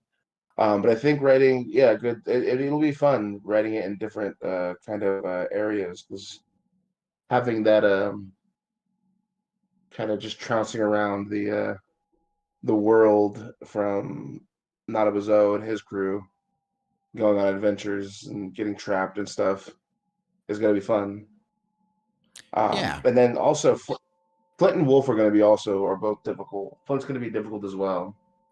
I see his story as more of like a magician in training type story. Yes. Learning to become powerful. I definitely see him as kind of yeah, that's a really good way to say that. Magician in training. Where he's did you ever like read The Ranger's Apprentice as a kid? Yeah. Kind of that type of vibe, yeah. Mm-hmm. Yeah, he's got to learn. Whereas Wabozo is kind of learn on the job type of a guy. Whereas he's getting one-on-one training with a powerful magician already. And his viewpoint on magic is definitely being colored by his mentor. Yeah. And then I think we got to do something because so Nanabuzo is being raised by the road basically. Yeah. Where he's learning on the fly. We have Wabozo who is being put into a situation. He's as the oldest brother, he's basically having the responsibility forced onto him. And he's as many of the oldest do. Yeah. Yeah. And then we have someone basically that we're considering the youngest brother is basically being the baby, and he is getting the one-on-one training the most of it all. Where does Wolf fit? What kind of training is he getting? What kind of growth is he getting? Wolf, I don't think is getting training. Wolf is having discovery, right? Wolf is the spiritual child, the middle child who kind of gets overlooked, but ends up learning what everybody wants, or is the one who's able to read the room. They're the one who's learning through observation, where they're going through the different areas. So you have Nanabuzo who's being trained by the road. You have Wabozo who's being trained by the job and responsibility. You have Flint, who is being taken under a wing and led. And then you have Wolf, who is the one who looks, sees, and then makes the action, right? He's the one who kind of has to be the, what's it called? Leader of the pack? No, that's the wrong direction for what I wanted to say. The middle child, I think, was the best example I had for it. Because, well, Wolf dies as a kid. He dies pretty much as his height. He is the beloved one, right? He's the charismatic person that usually is able to convince people to do what he thinks would be needed. I think, yeah, maybe you're right. I think all the dead he runs into are going to be raising him together as Community. lifting him up. He's raised by the community. Yeah. Mm-hmm. Yeah, and so that'll be his arc, and then he learns to be the the shepherd of the dead and the ruler of the dead, and eventually come out as because I do want to see him. I don't know who he is. He's going to fight fully for command of his kingdom, because eventually he's got to tell somebody, "I am, I'm Lord. I am the Lord of the underworld. Someone, you're in my domain, and you will follow my rules." So right now we have the red snake for Rebozo and Bisnay. We have the white snake for Flint. We did briefly talk about the white snake also being the main antagonist for Wolf. And then we have the black snake for Nanabazo and Fisher, right? So if we don't want the white snake to be the underworld one, who else would we have? We could create a fourth entity, but I feel like the white snake does fit the mold decently well. We had an enemy for him. I don't remember who it was. I wish we had the water panther.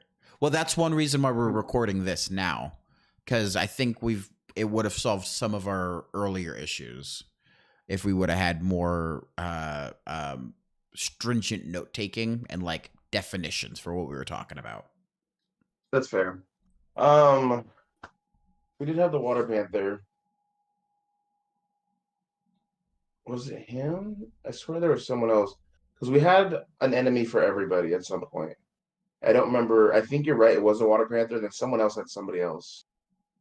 I think we've definitely been flip flopping on who everybody's getting though. 100%, we have. That's just the truth. Yeah.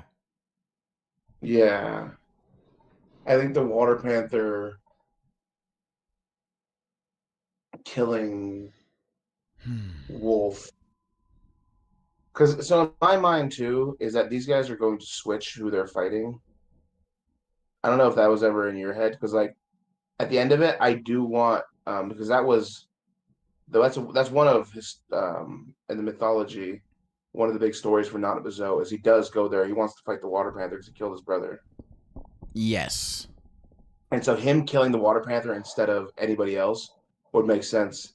But I also think is like the skunk is being is like the most like physically imposing. I think that would make sense for Rebozo to actually be the one to turn and help. Because it is what's his name? Oh, like battle. We have a Rebozo Fisher team up and then a Nanabazo and Bisnay team up.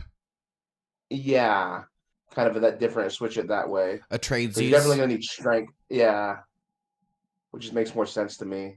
You need strength on strength. Oh, and then you can have Ashi and the White Snake, where Ashi goes and helps Wolf or fights Flint. Oh yeah. Because that's a wizard battle right there. That's true.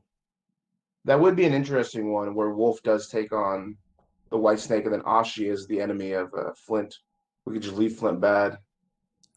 I think we've been mostly leaving Flint bad throughout most of our communication. We have been. I know we flipped a little bit on that as like, do we want to give him a redemption arc?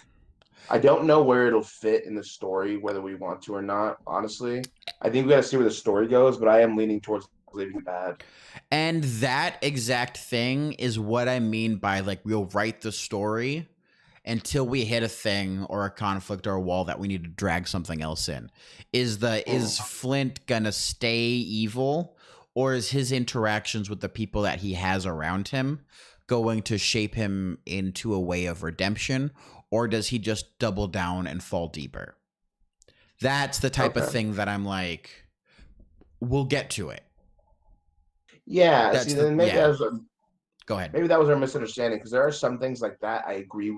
I won't know until the story's written, but there are some things I'm very steadfast on. Like that needs to stay because there's the rules.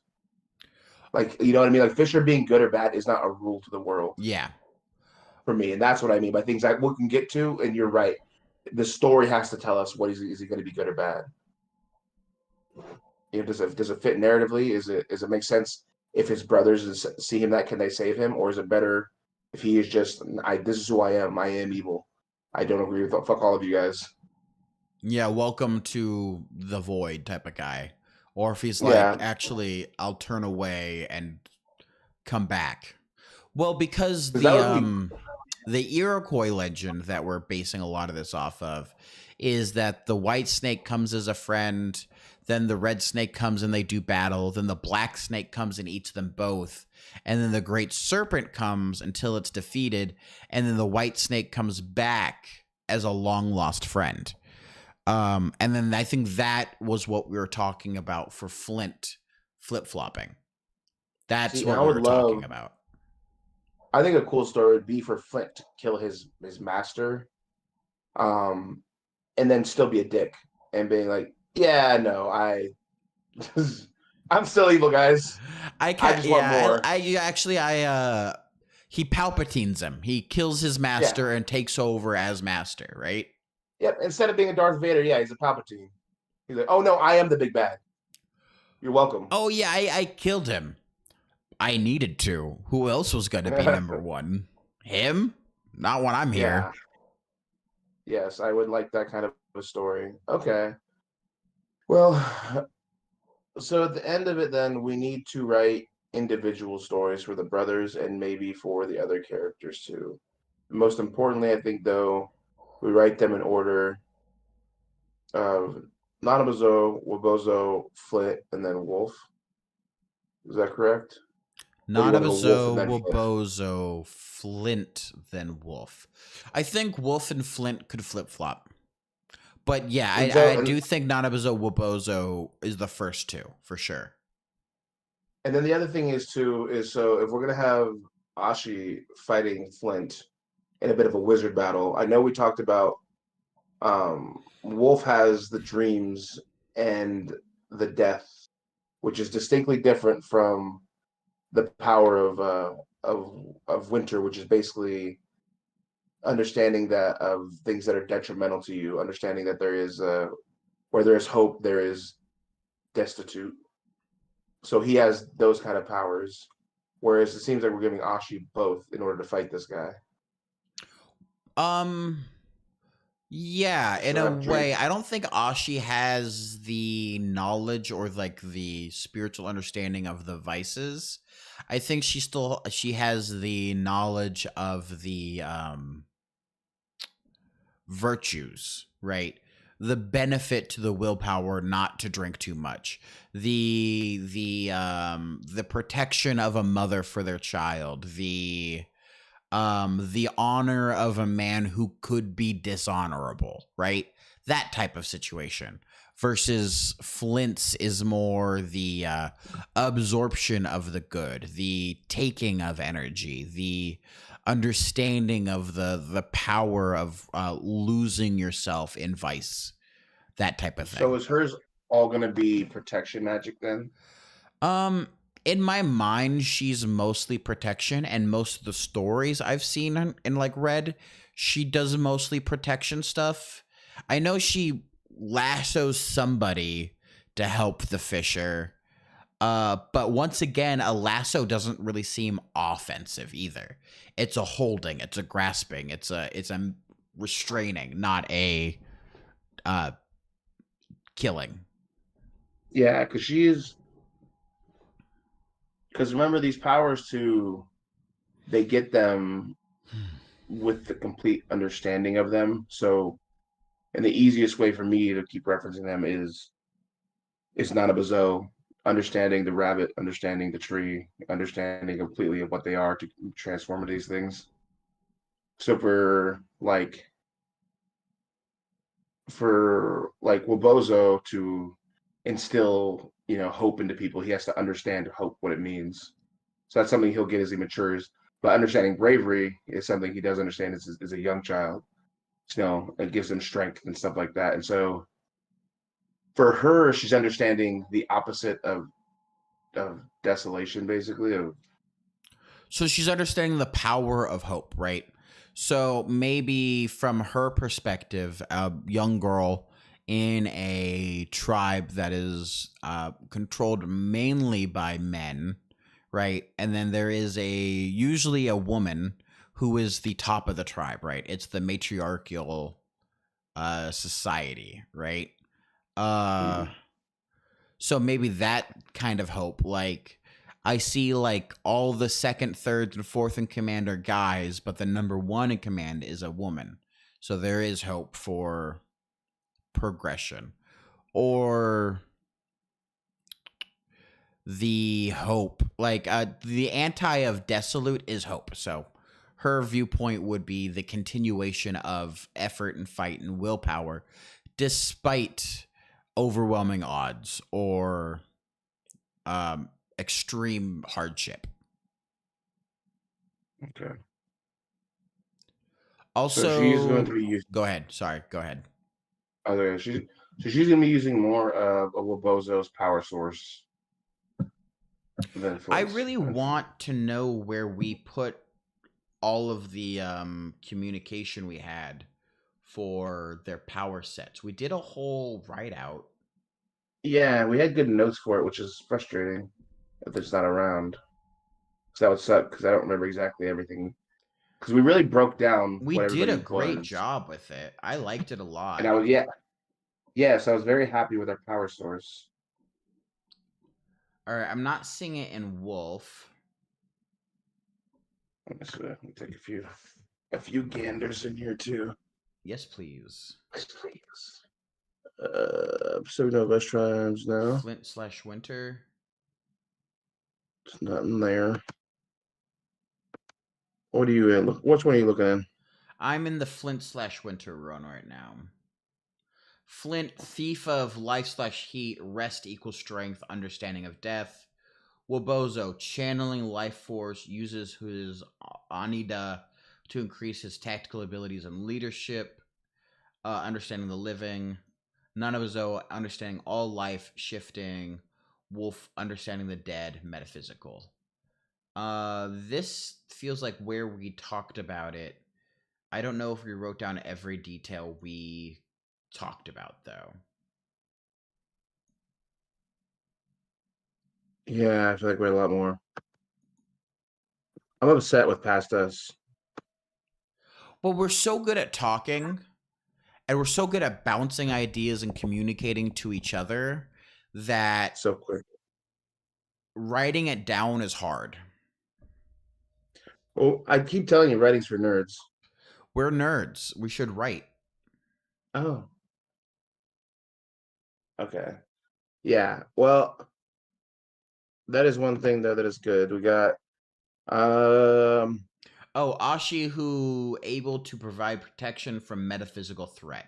So we have Ashi as a wolf's power set here. yes, and I do remember that.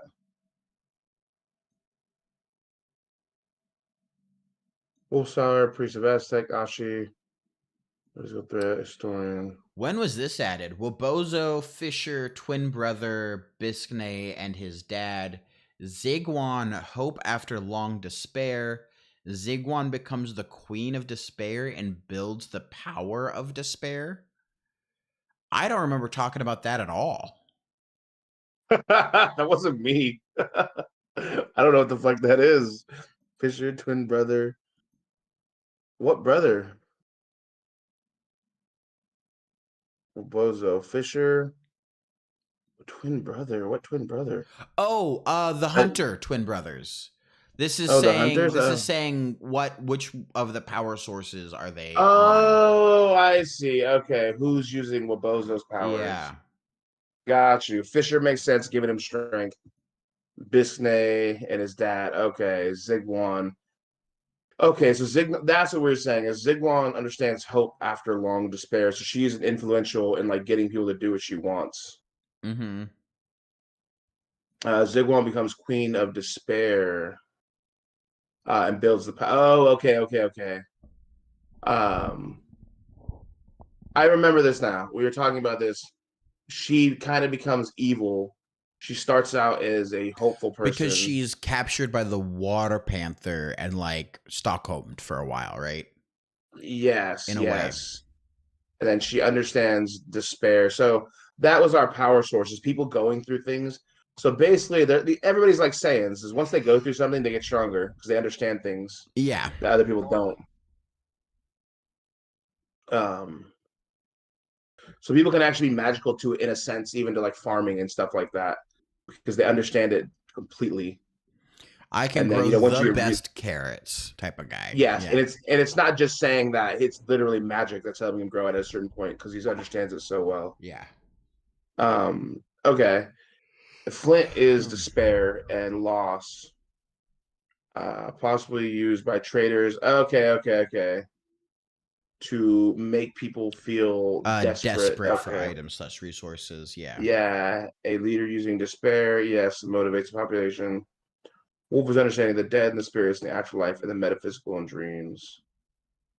Wolf's power, priest, Aztec. Okay.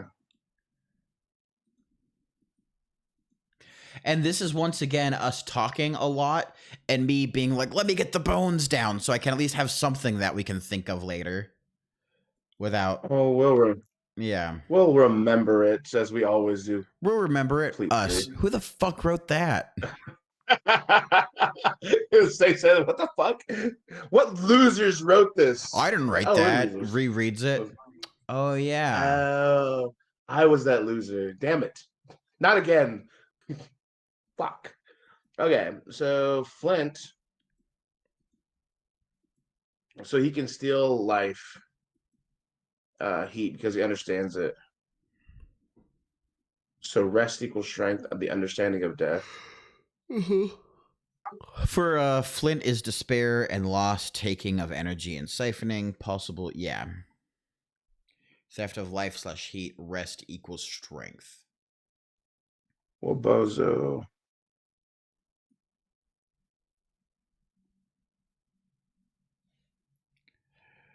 Understanding the dead, metaphysical. So that's the spirit life versus like you're Did you just write dying of this? disease. What? Did you just write this? This? No, I found this. I was looking for this. Oh. Why? I was wondering this portion here to increase his tactical abilities. Yeah, that's what you were talking about last time. Yeah. Because I was saying that he was going to be training people how to use their Orienda, their like internal life force, their ki. And you went, no. It's way better if he uses it in like a tactical way. A mastermind, a seeing the battlefield type of guy. Yeah. He understands it so much he actually becomes that guy. Mm-hmm.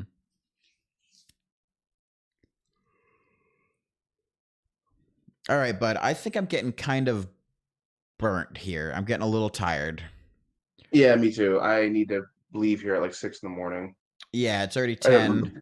We've been streaming for almost 4 hours. Oh, look at us go. Yeah, so if you ever wanted to rewatch this, it's on YouTube now. Okay. When do you meeting again on Tuesday? Are we doing this week by week now? I think we've been doing it week by week. I'm happy to do that. Wednesday, Thursday, Friday, I'm going to be playing video games from 4 till at least 8. So if we wanted to do it again during the normal week, it would have to be after 8 p.m. But we usually start getting pretty tired around 9 from my experience. Yeah, because this is gonna throw. Or we have to do it before 4 p.m. I work Monday through Friday. Yeah. Not super possible. We'll have to figure something out because Or I feel like once a week. I could take a weekend day and just make it a writing day, and we could try to do maybe 2, but we did have a 4-hour session right now. Yeah.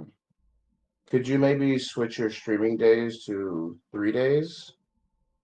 Or do you want to kind of stick to that, the 4? Well, so Tuesday basically is, since that's our normal time, I'm just starting streaming a little early and then going till about 6, since that seems to work, and then switching over to this. So this is still my streaming day, right? Okay. Yeah. Yeah. So I don't Okay. mind doing it weekly. Weekly seems pretty effective for us. Were you asking about doing it more than just once a week? Yes, I think. Well, it depends. I think we should do it more than once a week if we want to get like a lot of stuff done. I think once a week it works, but I think it'll take us years to get this thing done. Yeah. And then I think we'll start losing interest if it takes too long to do. Yes, and that's my fear. I know a big part of that was my fault because I was very, very busy, and like I said, right when I got unbusy, we Yep. started streaming, which worked out perfectly. Right. Of course it does. But I had been talking about this setup for a long time. So, Yeah. what about Mondays? Mondays is cool with me. Because I don't really have any streams scheduled for Monday. We could do Monday, Tuesdays back to back. That might be helpful. That might be harmful. I'm not sure. Okay. I mean, if that's the only time that works, it works with me. Because I don't want you to have to give up, your weekend time. I know it's important to you, Katie, and especially it is, but I mean, like, there are some weekends where we're just hanging out watching TV. So it is also nice to be like, I could text you on those and be like, "Are you free?" But then we're just doing floating weekends for whenever both of us are free, and that's not super conducive to a consistent work schedule. No, and I do think we need to get this Nanabazo book written, like when he get his timeline out and written and put together and say like, all right, this is what we're doing. Let's stick to it. And I think that will absolutely help us with everything else, right? Yeah. If we're able to get a solid, go ahead. Oh yeah, I was gonna say if we use Nanabazo as our kind of our measuring stick for everything else, not everything else has to match his timeline. Mm-hmm. Yeah, I think that'll be probably for the best. Now we know what to build off of as his story as our base. Right. Okay. Well, yeah, let's I don't know. Yeah, we'll plan, I guess, to meet another time. Maybe we can I could try to do some writing on my own or something. And then just kind of message it to you. Definitely should. Are you able to save things in that folder? All the Nanabazo stuff that we have? I don't think so. I remember it wasn't working, and that's why I had to like send it to you, like you share with like that, the emails. Okay. I remember there was something funky. I really want us to figure out how to make it so both of us can be in the same active Google Doc. Because not just like one doc, but like you able to save documents, me able to save documents. Because I think that will really help us long term. Because I want to be able to read what you're writing. Right? So I can know what you're thinking, know how your brain is processing things. And so far, all I've been able to read of your writing is the short stories. Oh, okay. Yeah. Which in my mind isn't connected to our story. Yeah. But that's another thing too, is we need to start doing some social media stuff. I know you got the stream, but the TikToks and Instagram posts and stuff have to start happening at some point. Mm-hmm. like I said, I was understanding that a lot of people, even like big authors, are like, yeah, now in this world, you need to have some sort of following for anyone to take you serious, which sucks. But hearing that was like, fuck. Well, at least I know I have to do that now. Which, god damn it. Better than not knowing you have to do it, I guess. Yeah, I had an idea though, and one last thing before we go, because I am tired. I know you're tired too. It's okay. Um, I was thinking about writing is introducing characters and giving them abilities and stats and powers and picking who I think would win between these fights. You think Okay. that'd be interesting for people? No. No? These characters don't have any following or emotional weight to them yet. Well, that's what I mean, is an introduction to the character. Maybe. We could try it. I mean, being like Nanabazo in the left corner, shape-shifting into any animal that he's ever seen. Friend of humanity versus the Fisher. Herculean strength of a man. Carries a giant Konobo club. That type of thing. Like super fight. No. No, yeah, kind of like that, but more interesting their actual, what's it called? Their myths. Their more historical and mythological versions of themselves. Yeah. Is doing like a skinwalker versus one of the Hunter brothers. Okay. To do that, you would need to read their myths first and then talk about them, right? Oh, 100%. Okay. Yeah. That would be fine. I think that'd be neat at the very minimum. There'd definitely be some people who'd be interested in that. We'll do something. We need some sort of a following. I'll figure it out. Yeah. All right. Cool. Well, I'm gonna lay down. All right, Tony, this has been an absolute blast. I think we actually did get some decent progress here, too. Yeah. And now it's all freaking recorded. So if we're ever like, what the hell were we talking about? We could just go look at it and be like, oh, look at idiots talking. Yeah. Look at those guys. Look at these handsome guys over here talking about stuff. Yeah. All right. Later, Yoda. Bye, my friend. Have a good night. Sleep well. All right. So it looks like it is just us now. I hid my web camera at the beginning, and I think I'm just going to keep it there for now. All right, my friends, this has been Tappinator. We've been doing a little bit of book talk today, and I think it went pretty well. A little bit of conflict in the middle there, but nothing more than we could handle, so it worked out well. Thank you for coming in. Thank you for listening. If you listen to this in the future, which I believe anybody who would listen to this would be in the future, hello from the past. I'll see you again. Thank you. Goodbye. Stay safe, stay happy, stay healthy. Do your best to spread peace in the world. End stream.